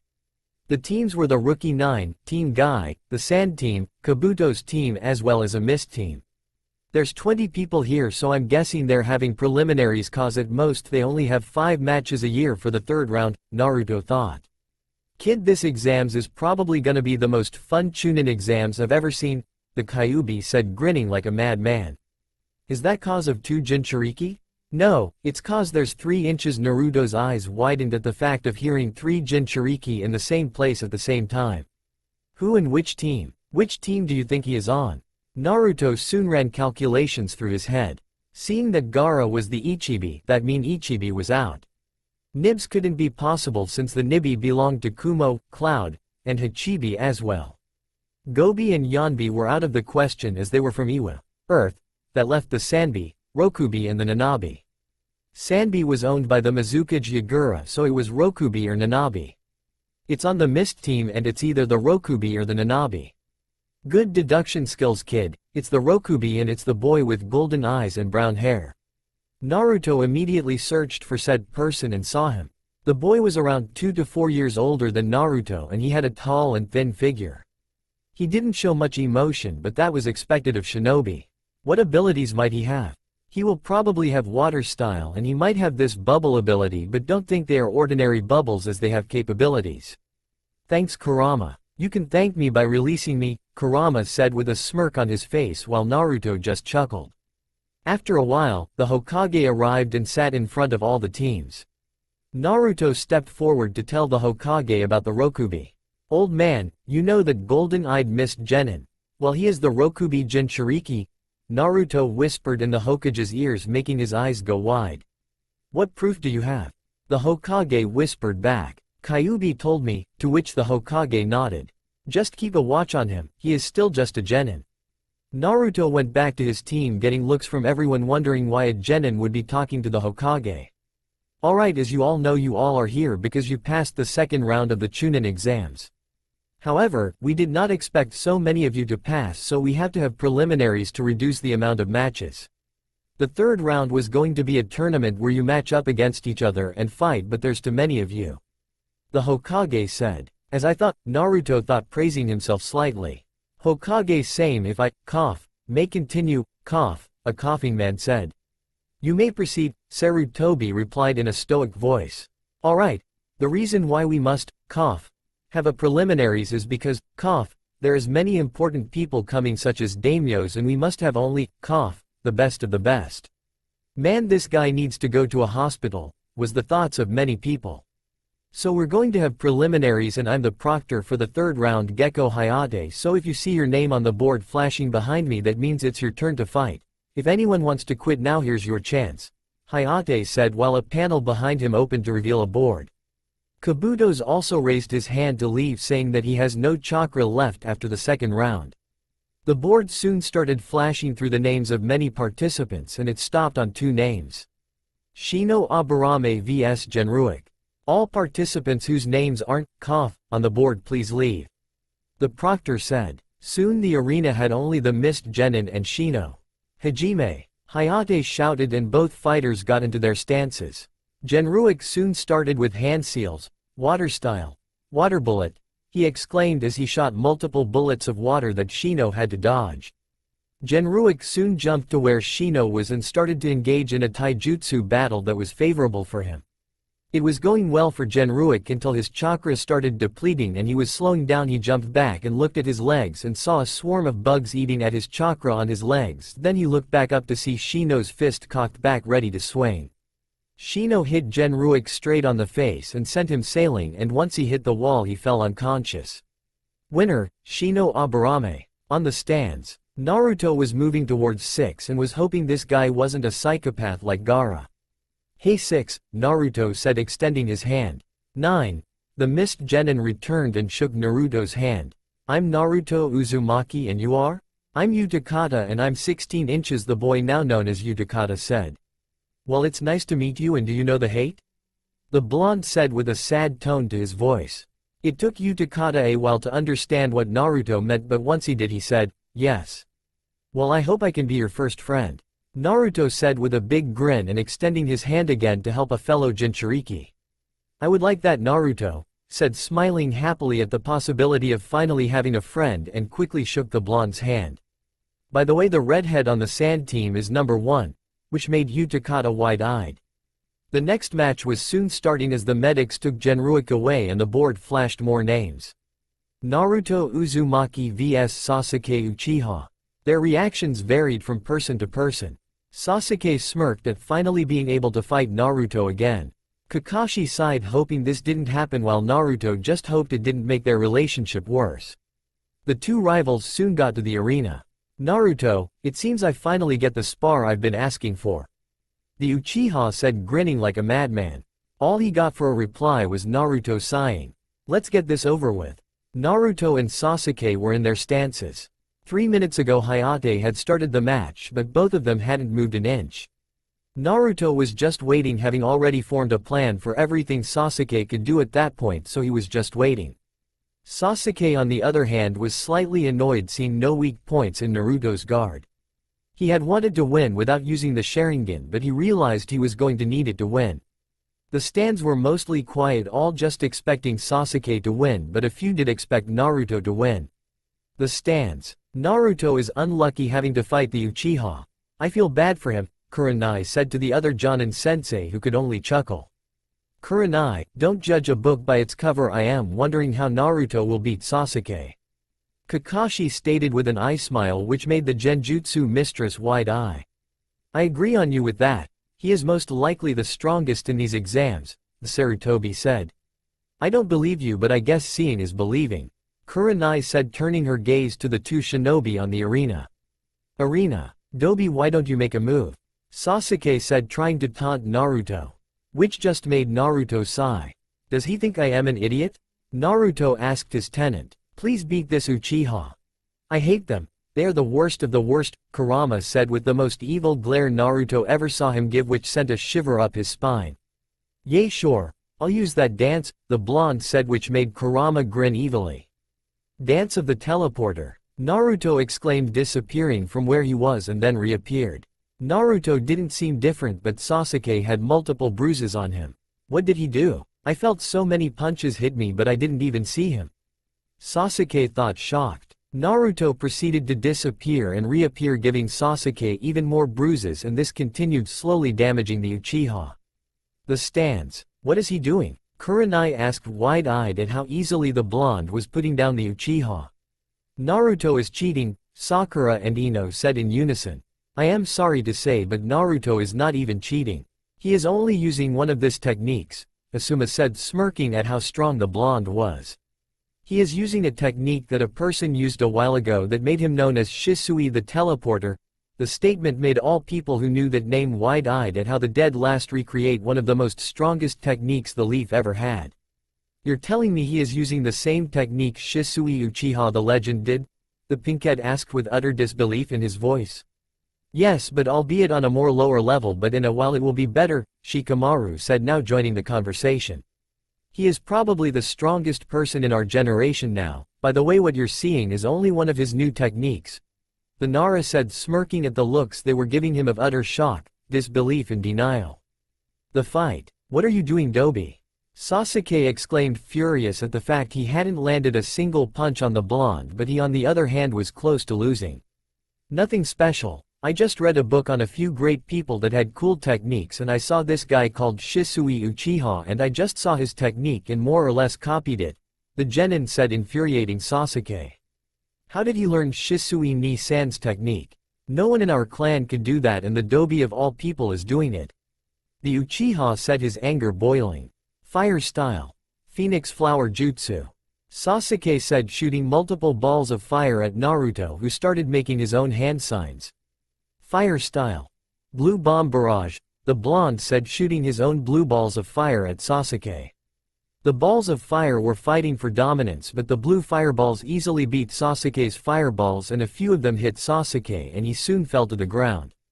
Proctor called this match, I am in perfect condition and he is in no condition to continue to fight. Naruto said, not wanting to fight anymore, seeing Sasuke could not fight anymore. No. Sasuke shouted, running at Naruto, doing his own hand signs. Fire style. Blue bomb barrage. The Uchiha said, doing Naruto's technique only to have it explode on him. You're really dumb, you know. You expect that if you see me do hand signs one time, no practice, you think instantly you can copy a jutsu? Naruto said with a hint of disappointment. Why? Sasuke said, increasing his voice. Why am I losing to the Dobi? Sasuke shouted, anger clearly in his voice. Almost all of the Rookie 9 were shocked at how easily Naruto disabled Sasuke. Sasuke was the strongest of them and miles ahead of Naruto, and seeing the same Naruto surpass all of them in just a few months was surprising to say the least. Proctor, Naruto said in a commanding tone. Call the match. Winner Na. Hayate was interrupted by a kunai sent his way by the last Uchiha. He hasn't won. Sasuke shouted, hurting the ears. Kakashi soon appeared behind Sasuke and backhanded him, making him fall unconscious. I am sorry for his behavior, just call the match, Kakashi said, swinging the unconscious Sasuke on his shoulder. Okay, like I was saying. Winner Naruto Uzumaki, the third round, Proctor said, making Naruto instantly shunshin to the stands. The stands. Naruto appeared on the stands and all the Rookie 9 were staring at him with the exception of Shikamaru and Choji. What, do I have something on my face? The blonde asked calmly. What do you mean? You just beat Sasuke Uchiha, the strongest of all of us, like nothing. Kiba said. Well, he wasn't really much of a challenge. I could have just used Dance of the Teleporter and won the match by hitting an important part of his body, but I wanted to do it slowly for fun, he said, grinning at the wide-eyed look Kiba gave him. So you're telling me, you didn't even try that much? Yay, pretty much, the genin said. Naruto soon slid over to where Utakata was to talk to his new friend, and in a while the board started flashing names again, which made everyone eye them carefully. Gaara Sabaku vs Choji Akamichi. Choji, be careful, he is like me, Naruto said in a serious tone. Choji knew what he meant, as he knew Naruto was a Jinchuriki being told by him a while ago. Same with Shikamaru. Don't worry, I'll be fine, Choji said, smirking. Naruto knew Choji was at least Chunin level, but Gaara was a Jinchuriki, so he was not to be underestimated. Will the contestants come to the arena? Hayate asked and got answered as Gaara appeared in a swirl of sand and Choji jumped over the railing and hopped onto the arena. Are both fighters ready? Hayate asked, to which both nodded while Choji got into a battle stance while Gaara just stood there. Hajime. Choji soon started going in for an attack, but when he threw his punch, sand came to block the punch. Choji pulled back his hand and threw another hand to hit Gaara, but the sand came to defend again and Choji backed off.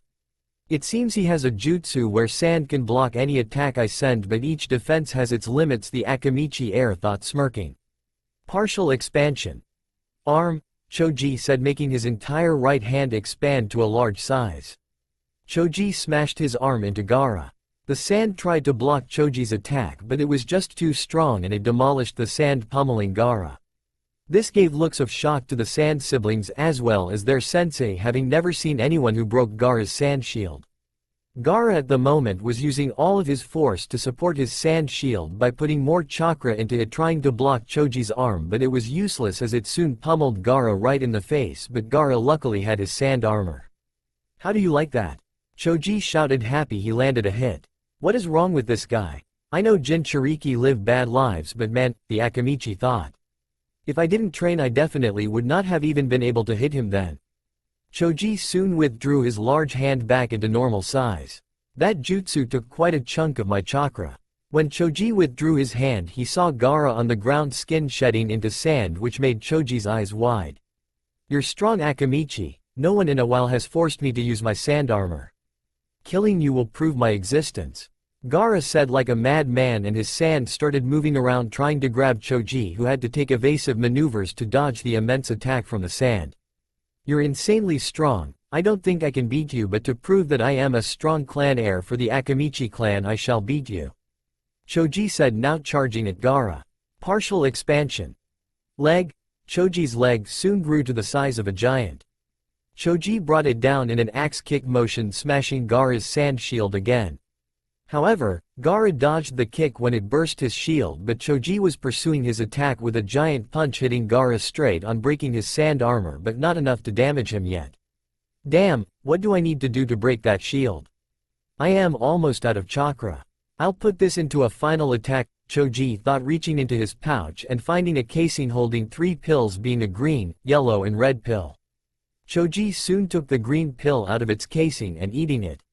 His chakras soon flared, making his chakra nearly triple in power. Many who did not know what that pill was were now shocked at Choji's power. The stands. "Shika, it seems Choji is using the spinach pill. I guess Gaara isn't a pushover," Naruto said. "It's not that Gaara is damaging Choji overall. At this point it's a test of endurance for who can outlast the other, and for Choji it seems the odds don't seem good. That sand is most likely reinforced with chakra, and a lot of it at that. Gaara's chakra is definitely depleting, but since he is a Jinchuriki his chakra reserves are high, so I don't think Choji can win." Not trying to sound sour, Shikamaru said, breaking down the battle and Gaara's abilities. "I hope Choji knows when to quit or he can get seriously hurt, especially when eating a pill," the blonde said, worried for his friend. What exactly does that pill do? It seems like a really good use in battle, as it nearly tripled your friend's chakra?" Utakata asked Naruto and Shikamaru. "Well, Choji just ate one of the 3 colored pills. The 3 are the spinach pill, yellow curry pill and the red chili pill. The effects range from massive exhaustion to death. He ate the weakest of the pills, so he isn't going to die, but after the battle he is going to be weakened," the Nara said, to which Utakata nodded in understanding. The battle. Choji was now charging up his chakra for an attack that he learned but could only do once he used the spinach pill. Gaara could sense the chakra building in Choji and decided it wasn't a good idea to let him continue, and soon started to trap sand around him. Shocking Gaara, Choji just stood there. Gaara didn't care, as he would get an easy kill and wrap Choji in the sand coffin, he said. He was going to say, sand burial, but Choji soon used the jutsu he was charging up for, super expansion jutsu. Choji exclaimed, bursting out of the sand in a huge size that was insane. Everyone was wide-eyed at the fact that Choji just did the super expansion jutsu on a lower scale, but still did it. Choji's entire body was now on the size of all his other limbs when he did partial expansion. Choji was now swinging his arms at Gaara, breaking his sand shield and hurting Gaara's sand armor. He did not stop punching his continued assault, pummeling Gaara. At this point it was a test of endurance, as Shikamaru stated. If Choji got out of his super expansion jutsu, he would lose. If Gaara didn't sustain his sand shield and sand armor, he would lose. Choji kept pummeling Gaara, who kept reinforcing his sand armor each time he got hit. Gaara's reserves at this point were close to done, but the same could be said for Choji. Choji, reaching his limit, knew it was now or ever. Giant slam. Choji exclaimed, jumping into the air and body slamming Gaara with all his might. No one knew what happened, as Gaara was under Choji's massive body and Choji was just laying there. Soon Choji started going back to his normal size. When he returned, it showed Gaara and Choji, they're both bleeding. Gaara on a lower scale but still bleeding. The Sand siblings, Baki and Gaara himself, were wide-eyed at the fact that Gaara was bleeding. Gaara had never ever been hurt. Gaara was mad at the fact he was bleeding. He soon saw the form of Choji on the ground. Gaara sent his sand to Choji and the sand encompassed Choji's right arm and his left leg. Gaara spoke 2 words and Choji's right arm and left leg were destroyed. Sand burial. Gaara stated, making his right hand move into a fist. He was going to continue the burial, but Naruto jumped in when the sand was approaching his friend and just hit the sand away. Naruto had tears in his eyes at the state his friend was in. He should have intervened earlier. Naruto, despite not being a medic, knew for some reason that Choji might not be a ninja again. "Why did you do that? You had won," Naruto said, trying to choke back sobs. "Why did you protect him?" Gaara said, questioning why someone would protect anyone other than themselves. "I did it because he was my friend and he was precious to me." "Now answer my question," Naruto said, shouting with an intense amount of killer intent. "I did it because I needed to prove my existence by killing him," Gaara said calmly and stoic. "I swear in the 3rd round I will beat you," Naruto said, cutting himself with a kunai and making a blood oath. Shikamaru in the stands was crying as he saw his best friend hurt and he swore he would hurt Gaara. Temari and Kankuro appeared at Gaara's sides, taking him away to medics. Alright," Hayate stated, a little shocked at what happened. "Winner is Gaara Sabaku," he said, albeit a little unwilling. Hiruzen was sighing as he was going to have to deal with the council at letting a sand genin injure a clan heir. Hiruzen saw the wounds Choji had suffered and knew it was severe. Naruto returned to the stands crying. A lot of the rookie 9 were shocked as they never saw Naruto cry and he was always the happy knuckle-headed idiot. Naruto turned his gaze to Shikamaru. "I swear I will beat him for Choji," he said. "Same here," Shika said, still having to hold back his sobs. There was silence as Choji was carried off by medics. Naruto and Shikamaru had cleared their tears and were determined to defeat Gaara. "Alright, I will now begin the next match," the proctor said as the board behind him flashed the names like before. "Temari vs Tenten, just like canon, not even gonna waste your and my time." "Nice job, Temari-chan," Naruto exclaimed, happy his other friend won, but he was a little unnerved and decided never to anger her. "Does my blonde genin have a new crush?" Kakashi thought perversely while giving a soft perverted giggle. Soon Tenten was carried off by medics and it was time for the next match and the board flashed again. Kiba Inuzuka vs Yoroi Ikado. "Alright, it's my turn," Kiba said, jumping toward the arena eagerly while Yoroi just walked there. "Hajime," Hayate said as both fighters were ready and the fight commenced. Kira charged in like a madman, using his clan techniques to transform Akamaru, his dog, into himself, and they were now attaching Yoroi. Yoroi's abilities were impressive, but when he had to fight 2 opponents at once it was a bit hard, but Yoroi was managing. Both Kibas backed off and were now on all fours. "Fang over fang," the original Kibas shouted, now spinning vertically towards his opponent with Akamaru. Yoroi kept dodging, but his reserves were low and he didn't know how long more he could keep it up. Both Kibas soon crashed into Yoroi, smashing his glasses and making him bleed. Once Kiba stopped spinning, Yoroi fell flat to the ground unconscious, not able to handle all the damage from Fang over Fang. "Yatta!" Kiba said, now running all around the arena, and soon went to the stands to be greeted by Hinata. Good job, Kiba-kun. Pete, please have some of this healing cream," she said, the first part barely above whisper while handing him a container of healing cream. "Thanks so much, Hinata-chan," the Inuzuka said, embracing the Hyuga heiress who blushed from the contact. Now the board was flashing again. Many people still hadn't done their matches, being Shikamaru, Utakata, Kankuro, Sakura, Ino, Hinata, Team Guy, another Mist Genin, and one of Kabuto's teammates, so there was still much competition left. Kankuro Sabaku vs Masumi Tsurugi, same as canon again. Masumi's abilities weren't bad, but Kankuro was just more skilled, a certain blonde thought. Kankuro, who was going to the stands, did not go to his team but instead towards Naruto, who was alone. "Hey kid, why do you call my sister Temari-chan?" the puppeteer said, wondering why his sister and a leaf nin were so close. Naruto proceeded to tell Kankuro about he and Temari's relationship, which made him wide-eyed. In all of his years living, he had never ever heard of his sister going out for a date and actually letting a guy touch her, much less hold her hand. "So yay, that's pretty much it," the blonde said, breaking Kankuro out of his stupor.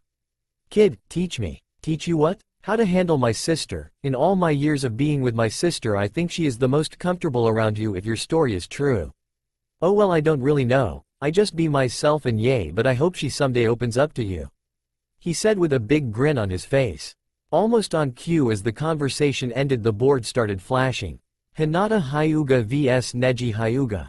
Both Hyugas tensed up, one in disappointment and one in sheer excitement at the ability to prove himself. The reactions did not go unnoticed to a certain blonde. Battle goes pretty much same until the end when Neji finishes the match.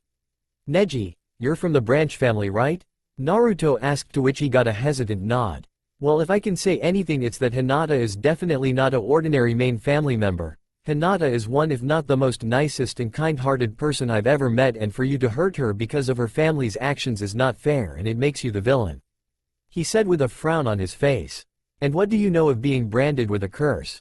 Neji shouted, starting to undo his headband, revealing his caged bird seal. This here is a caged bird seal. If I do anything that the main family deems evil, they will use it to hurt me.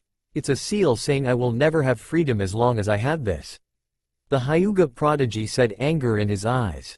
I probably know more about having a curse than you, but no, I changed my curse into a blessing, but I guess won't work for you. Neji, how about this? When I become Hokage, I will definitely change the Hyuga clan, and you can believe it that I won't go back on my word.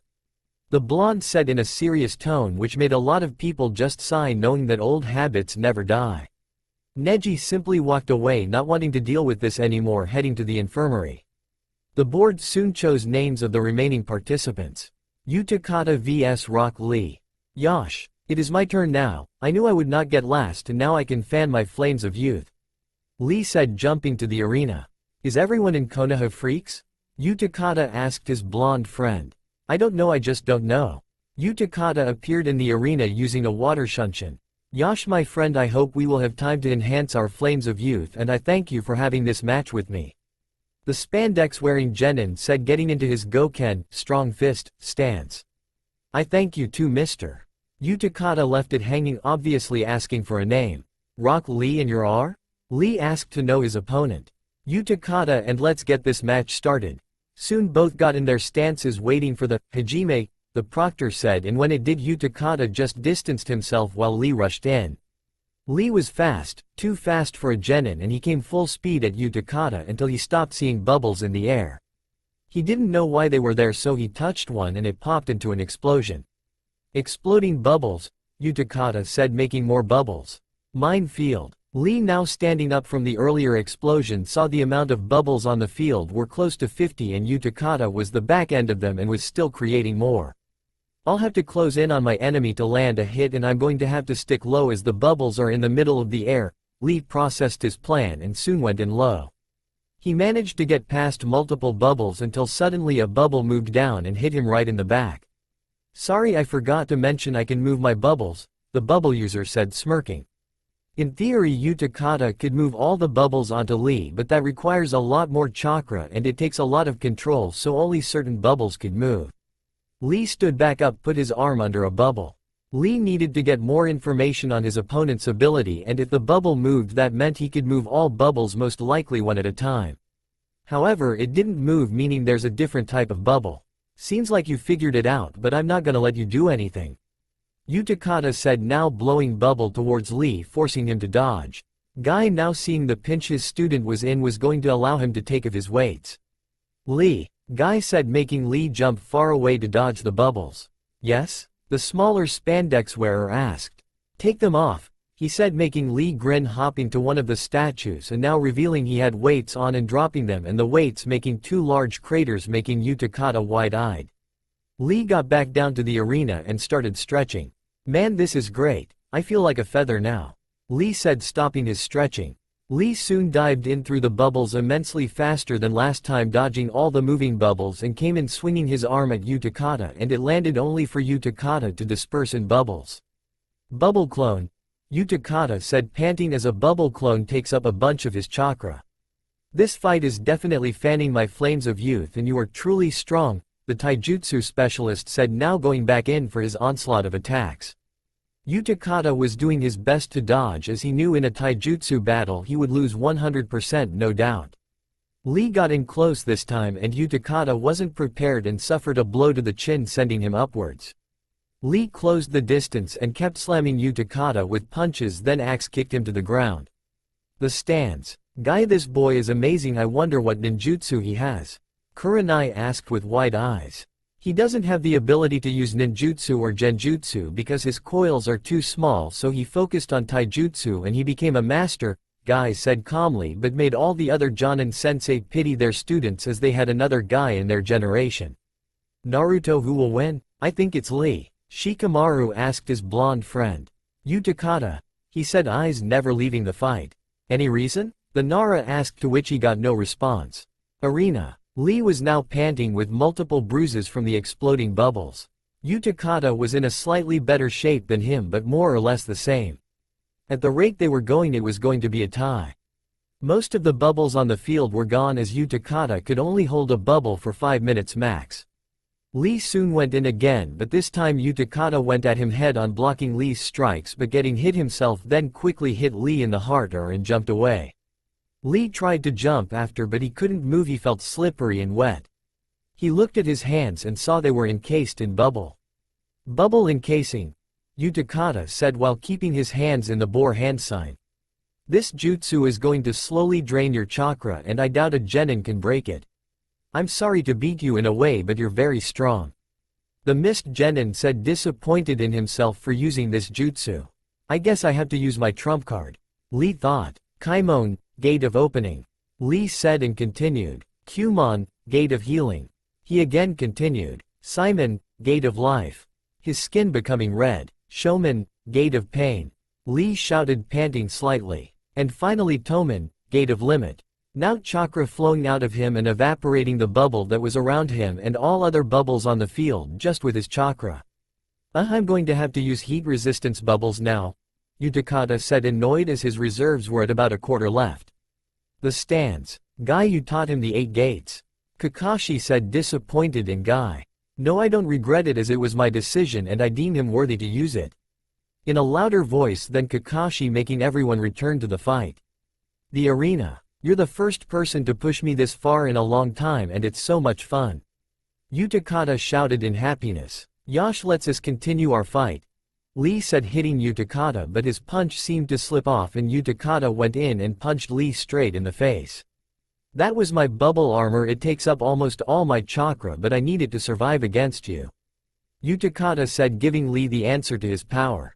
It's time to finish this. Lee went in, punching Utakata up, then hitting him down, then hitting him diagonally back in the air. He kept on pummeling Utakata until he reached his limit. After a few moments, Lee soon started his final attack on the now bleeding Utakata. Hidden Lotus. Lee shouted, grabbing Utakata and slamming them onto the ground, making a huge dust cloud. Once the cloud disappeared, there revealed an insane amount of bubbles on the floor, but they weren't exploding ones, they actually cushioned the crash. Utakata made these bubbles while Lee pummeled him in the air. Now Lee was all out of energy and Utakata was near done from the damage he sustained. Utakata now blew multiple bubbles at Lee that would kill him if he didn't surrender, as he couldn't move to dodge as he laid on the ground exhausted. Lee, my opponent, please give up, I have you checkmate. Utakata said, standing up, walking towards his opponent. I give up. Lee shouted, crying his eyes out because he couldn't prove to everyone taijutsu was great. Lee looked up and saw a hand extending itself, this hand being Utakata's, which Lee grabbed. They both now stood together arm in arm. Winner Utakata, the proctor said, which ensued a round of applause from everyone there at the amazingly fought battle of skill and determination. The last round of the preliminaries was Sakura against Ino, which Ino won by a close one. She had to use her new Earth-style jutsu, Earth Clone, to beat the Pinkhead barely. Shikamaru just used a few clone jutsu and a substitution and trapped his opponent with shadow possession jutsu and won easily. Alright, so the winners of the preliminaries are Shino Aburame, Naruto Uzumaki, Gaara Sabaku, Tamari Sabaku, Kiba Inazuka, Kankuro Sabaku, Neji Hyuga, Utakata, Ino Yamanaka and Shikamaru Nara. All of the names I just called, please come to where I am and take a piece of paper out of these boxes. Then once you have them, please show them to me so I can write your matches on the board. Hayata said, holding a wooden box. All the genin took numbers and showed them to Hayata, who just wrote on a board. Alright, the first bracket's first match will be Ino Yamanaka against Yu Takata, and then the second match will be Shikamaru Nara against Neji Hyuga. Ino gulped at the fact she was going to be fighting against Yu Takata, who was way ahead of her, and she definitely needed to train with her sensei a lot. Second bracket will have 3 matches, and the first match will be Naruto Uzumaki against Kiba Inazuka.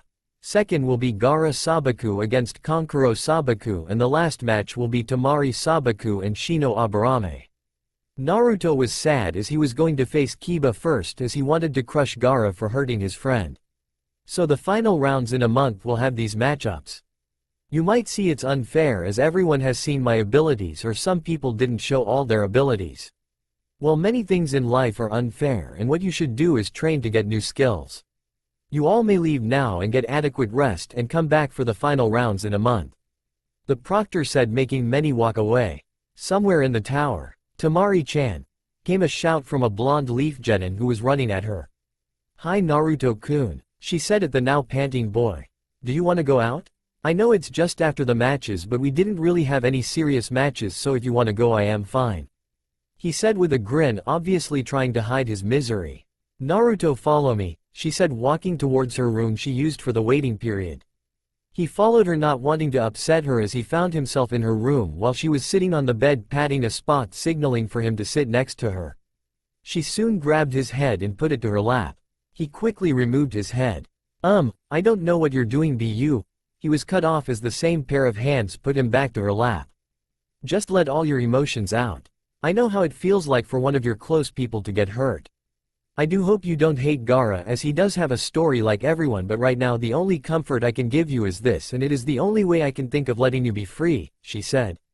He flipped his head up to show a grin on his face, which slowly changed to a slight grin, to a normal face, to a frowning face, and then full out bawling his eyes out on her lap.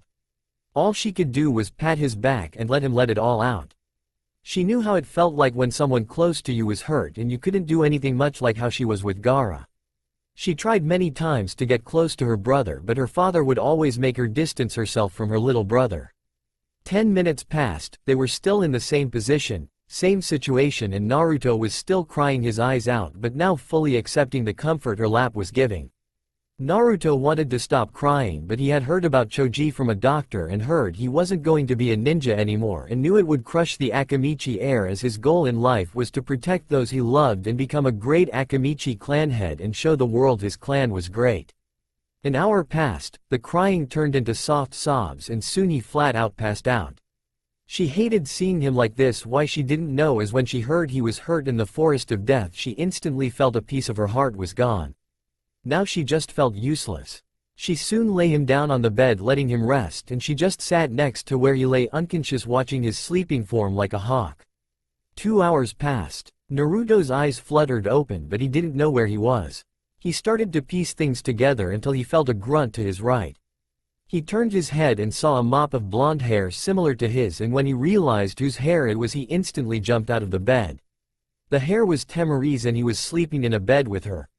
Putting all the pieces together, he realized she offered him comfort, which he obviously accepted. "How long have I been unconscious, Kurama?" he asked the deity in his belly. 2 hours and one thing. Never let that girl go, she is probably the best thing that happened to you. She really is the best, he thought to himself. Soon he sat there like she did for him, however this time he stayed awake, and 30 minutes passed until her eyes fluttered open. "Nice nap, Tamari-chan?" he asked, making her open her eyes and see that the blonde she was taking care of was awake. "When did you wake up, and are you feeling better?" she asked. "I am fine, thanks to you, and I woke up about 30 minutes ago, I think," he said while grabbing her hand, fully awaking her and dragging her out of the room. "Where are we going?" she asked, trying to keep up with his pace. "To that date, duh," he said as if it were obvious. He soon led her to Ichiraku's and they had a wonderful time together. The father-daughter work combo teased Naruto by telling Tamari all sorts of embarrassing details of his childhood, which simply made her laugh. They did an eating contest which Naruto easily won with a score of 30-4, which made Tamari feel like dying at the end. "That was fun, Tamari-chan. We should do that next time," the blonde said, making the other blonde gag. Naruto just chuckled at the antics of his blonde companion. Unbeknownst to the blondes, they were being watched by two perverts. Seems like the kid has found his Kushina, a white-haired tall man who wore a kimono and mesh armor. Yes, Jiraiya-sama, that girl definitely reminds me of Kushina. Seems like Naruto is a lot like his father at choices for woman, Kakashi said. Yes, and I wonder if she will have jugs as big as Kushina as well, the man known as Jiraiya said with a perverse grin. Jiraiya-sama, Kakashi said in a more serious tone. He is definitely talented, but I feel he can reach his full potential under you, and I wish I could train him, but the council wants me to train Sasuke. I am sorry to push Naruto off to you, but please train him like you trained Sensei. The masked man said, bowing at Jiraiya. Kakashi, no need to bow. I would probably have trained him anyway even if you didn't ask me, but thank you for giving me your permission. The Sennin, sage, said. I'll approach him in about 3 days. Until then I am going to be doing somethings for my spy network, so just tell him to rest cause my training regimen is going to be hard, so just give him his rest for now. Jiraiya said, disappearing in a swirl of leaves. Might as well do it while that girl is around so she can keep him in check, the Jonin thought, also using a shunshin. So yay, one time Sasu, Naruto was cut off as he saw the form of his Jonin sensei entering Ichiraku's. Yo Naruto, I knew I would find you here, he said with a wave. Oh Kakashi-sensei, can you train me tomorrow please? Naruto said using the puppy dog eyes jutsu. Naruto, I won't be training you. I have to train Sasuke, but I found an even more amazing teacher than me. The teacher I found for you is probably the strongest shinobi under the Leaf Village. Kakashi said, now not wanting to say what he was going to say. Naruto, take a rest for 3 days. Your sensei won't come until then, so just take a break from all your intense training. No, it's not fair. Sasuke gets training and I don't get any from you, and I have to wait for tea. He was cut off as he got smacked in the head by a fist from a blonde to his left. Naruto-kun, listen your sensei please, she said in a sweet yet definitely monster voice. Okay, he squeaked out. Seems this girl has a tight lock on my blonde genin, Kakashi thought, smirking under his mask at the young love. Well, I guess that settles it, so yay. I am not forbidding you from training, but just train at least 3 times less. Kakashi said before using a shunshin. Well, I guess that's that, and I won't be training for a while. Will you be free tomorrow? He asked, hoping he wouldn't be alone tomorrow. Yay, I am free tomorrow Naruto-kun, she said like she was talking to a child. Now let's go home, she said before grabbing his hand and walking out of the store. Seems our Naruto has grown into a fine man, Tucci said before chuckling.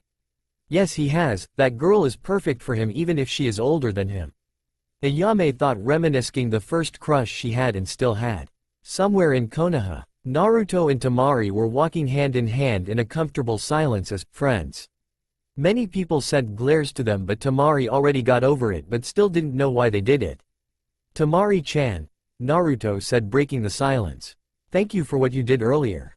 What do you mean? All I did was let you use my lap as a pillow, she said calmly. I don't know, but I just felt like I could let out all my feeling there and then, so thank you. I have forgotten about revenge, as that was all I thought at that time. I still will have that feeling in me as I am human, as your brother probably didn't have to do that, but like you said, everyone has a story. He said, completely shocking her as no one had actually accepted Gaara. By the way, I am the same as Gaara, he said in a mysterious tone which made her mind run a mile a second. She had just gotten a clue to find out why Naruto was hated. When she found a logical solution, her eyes widened. En Naruto, are you AJ Jinchuriki? She asked, to which she got a simple nod. Do you hate me now? If you do, it's okay, I understand, he said in disappointed as he heard silence. Temari wasn't silent because she hated Naruto, no, she was silent because of what he said, making her feel so sad for the boy. No, I still like you, Naruto. I think being a Jinchuriki has only increased my respect of you. You have to deal with all this shit and you don't even care and live your life as happy as you can be, she said, squeezing his arm tighter in her grip. She soon started hearing drops that got increasingly more often, and she turned her head to gaze her blonde friend. Her friend was crying tears of joy and happiness that someone accepted him for who he was, just like Iruka-sensei, the third Hokage, and Kakashi-sensei. Thank you, Temari-chan, he said, rubbing his tears away. They continued to walk in silence, feeling more at ease with themselves. Naruto didn't know why he told her he was a Jinchuriki, he just felt like he should at that point. Well, this is my hotel, Tamari said, stopping the walk and turning towards her friend. Thanks for walking me here. I hope you feel better about your friend. She soon pulled him into an embrace and pecked him on the cheek. Bye, he managed to stutter out at the leaving form of Tamari. His face was a shade of red that made tomatoes look pale. Maybe me and Tamari-chan being a couple ain't bad. Do you think we would work Kurama? Naruto asked, starting to get thoughts about his friend as more than a friend. Kid, I've been telling you since the Forest of Death she is the best thing that happened to you and you should seize the opportunity. Me and Tamari-chan as a couple. Naruto soon kept thinking about it and blushed at some of his thoughts. Maybe I should try it. It's been 3 days since Naruto had taken his rest and now was waiting at his home for his new sensei. He mostly worked on reading taijutsu scrolls and chakra control. During the night, he would go out with Tamari and they would just walk around the village. Naruto thought about asking Tamari on a date, but he never knew if she liked him like that. His tenant called him a wuss and he just blocked of the connection. Kakashi said that his new sensei would come around 12 and now it was 1. Needless to say, he was getting very tired of senseis that come late. He was just working on his chakra control until he heard a knock on the door, and before the person could knock again, Naruto opened it. His gaze met one of the people who wanted to meet the most. Jiraiya, a level 10 seal master. Are you my sensei, Jiraiya-sama? He asked politely. Oh yay kid, I am your sensei, alright. Now I am go. He was cut off when Naruto replied. Jiraiya's sensei, please teach me Fuinjutsu and Taijutsu please, I need to work on those the most, Naruto asked in the most polite voice he never even knew he had. Jiraiya didn't know what to say. He was going to teach the blonde how to use the Kyuubi's chakra, but Fuinjutsu might not be so bad. Kid, I'll teach you that only after you can do the summoning jutsu. The sage said, taking the scroll on his back off and unrolling it. You're giving me the toad contract. The blonde shouted out in sheer happiness and shock. Yay, I need someone else to take care of the toads when I go, so better than my new apprentice. He said in a calm tone, before he was tackled to the ground by his apprentice. Thank you, Jiraiya-sensei, he said, still hugging the man tightly. Arg, get off kid, I only let girls do this to me, struggling to get the blonde of him. Naruto soon got off Jiraiya. He signed the toad contract and Jiraiya explained that he could only have the toad contract unless under special circumstances. Naruto then started the hand signs for the jutsu. Boar right pointing arrow, dog right pointing arrow, bird right pointing arrow, monkey right pointing arrow, ram. Summoning jutsu. Naruto exclaimed, smashing his hand on the ground. In a puff of smoke a small frog appeared close to a toad, but not the right one. Good first try kid, we will work on this until you can summon a battle-ready toad. Your chakra might not be enough, so use some of the Kyuubi's chakra, the sage said. No, I only use the Kyuubi's chakra when it's needed to save a friend. The Kyuubi is a nice boost, but I don't want to depend on it. Like the saying goes, don't put all your eggs in one basket. I am fine with training it. I can right now use version 1. One tail of chakra more or less fine. The blonde said simply, but definitely saying I will not do it. You don't have to worry about me learning the Kyuubi's chakra from you. The Kyuubi is already teaching me, but he still wants to escape, which I don't blame him. All these words left Jiraiya shocked that the Kyuubi no Kitsune was actually teaching his jailer. Okay, whatever you say kid, now follow me, we're going to the training grounds, Jiraiya said, walking out of the blonde's apartment. Naruto soon followed in tow towards wherever Jiraiya was headed. A waterfall somewhere in Konoha. Alright, this is gonna be our training ground. Every day I want you to come here at 12 and start training. I am not sure when I will come, but just keep training until I come. Jiraiya said, now switching his gaze towards the waterfall. Now for some research, he said, chuckling pervertedly. Did you come here just to do research for your dirty books? Naruto asked, slightly annoyed. Oh, so you know of my books, and yes, this is valuable research and I must use it to my advantage, Jiraiya said, turning his gaze back to the waterfall, this time completely ignoring Naruto. Work on the summoning jutsu. Naruto followed his sensei's words and started working on summoning. For most of the day it worked like this. Naruto was getting closer and closer to a battle-ready toad. He did manage to summon a red toad called Gamakichi, who he made friends with and spent the rest of the day with Naruto. In the end, the best toad he summoned was a purple medium-sized toad, but it couldn't fight. Kid, that's enough for today, go home and rest, it's almost 7 so take a break for today, Jiraiya said, dismissing the blonde. Naruto soon took Gamakichi to hang out and went to Ichiraku's. Hey Ni-san, Naruto heard as he entered the shop to see Konohamaru, his favorite little kid. Oh hey Konohamaru, you see this toad? Well, he is Gamakichi, and Gamakichi, this is Konohamaru. The blonde introduced each other. Hey, I also call Naruto Ni-san, so I guess we're like brothers together, Gamakichi said, chuckling playfully. Yay, let's all eat ramen together, the food of gods, Naruto said, placing orders. The rest of the day Naruto just hanged out with his Otatus, younger brothers. And they had much fun together, and Naruto enjoyed the companionship of his new friend in Gamakichi. When it was getting late, Naruto decided to call it a night and just rested. Time skipped 3 days. The waterfall. Yatta! Naruto shouted, which startled Jiraiya, who almost fell over the cliff they were on. What's up, kid? The sage asked. I summoned a toad who can battle CC, he said, gesturing towards a orange toad next to him. Yes, Jiraiya-sama, I can battle, the toad said calmly. Well, good job, kid. I'll teach you how to do Fuinjutsu now, and also Taijutsu Su. How far are you in Fuinjutsu? The sage asked. Well, I am able to make my own exploding tags that are twice as potent as the normal ones, and I have perfect calligraphy, but I can't do any complex seals. The seals I really want to do right now are resistance and gravity seals, so I can increase my speed in Taijutsu, but besides that I don't really know much, the blonde replied, disappointed in his ability. That's pretty good if you thought yourself. I'll teach you how to make gravity seals and resistance seals, but don't use gravity seals until you reach at least LVL 6 of resistance seals, and until then just wait till LVL 8 to make sure it's safe. Jiraiya said, sitting on the ground, showing the blonde what he needed to do, and Naruto soon made nearly 200 clones that shocked Jiraiya. Kid, you can make this many clones? I guess you're gonna use them for training, right? The sage asked. Yes, and half of them are gonna be test subjects for the seals in case something goes wrong. The blonde said, to which he got a nod. Naruto soon started getting to work. Jiraiya told him that LVL-1 gravity seals weighs slightly more than a ton.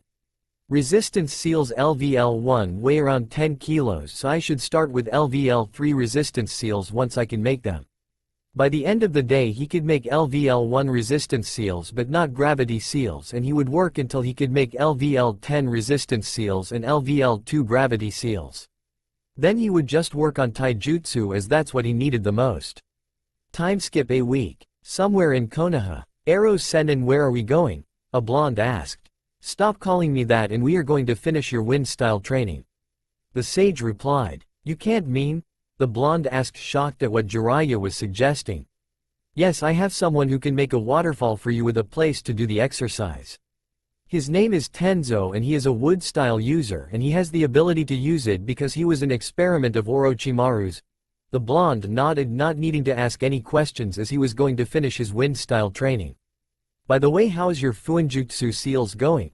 Oh, I got LVL-15 resistance seals I can make, but I can only use LVL-5, and I can make LVL-3 gravity seals, and I want to make it to LVL-100 of resistance seals before I move to gravity seals, and also that I learned that gravity seals hurt your growth rate, and I also started working on my other seals.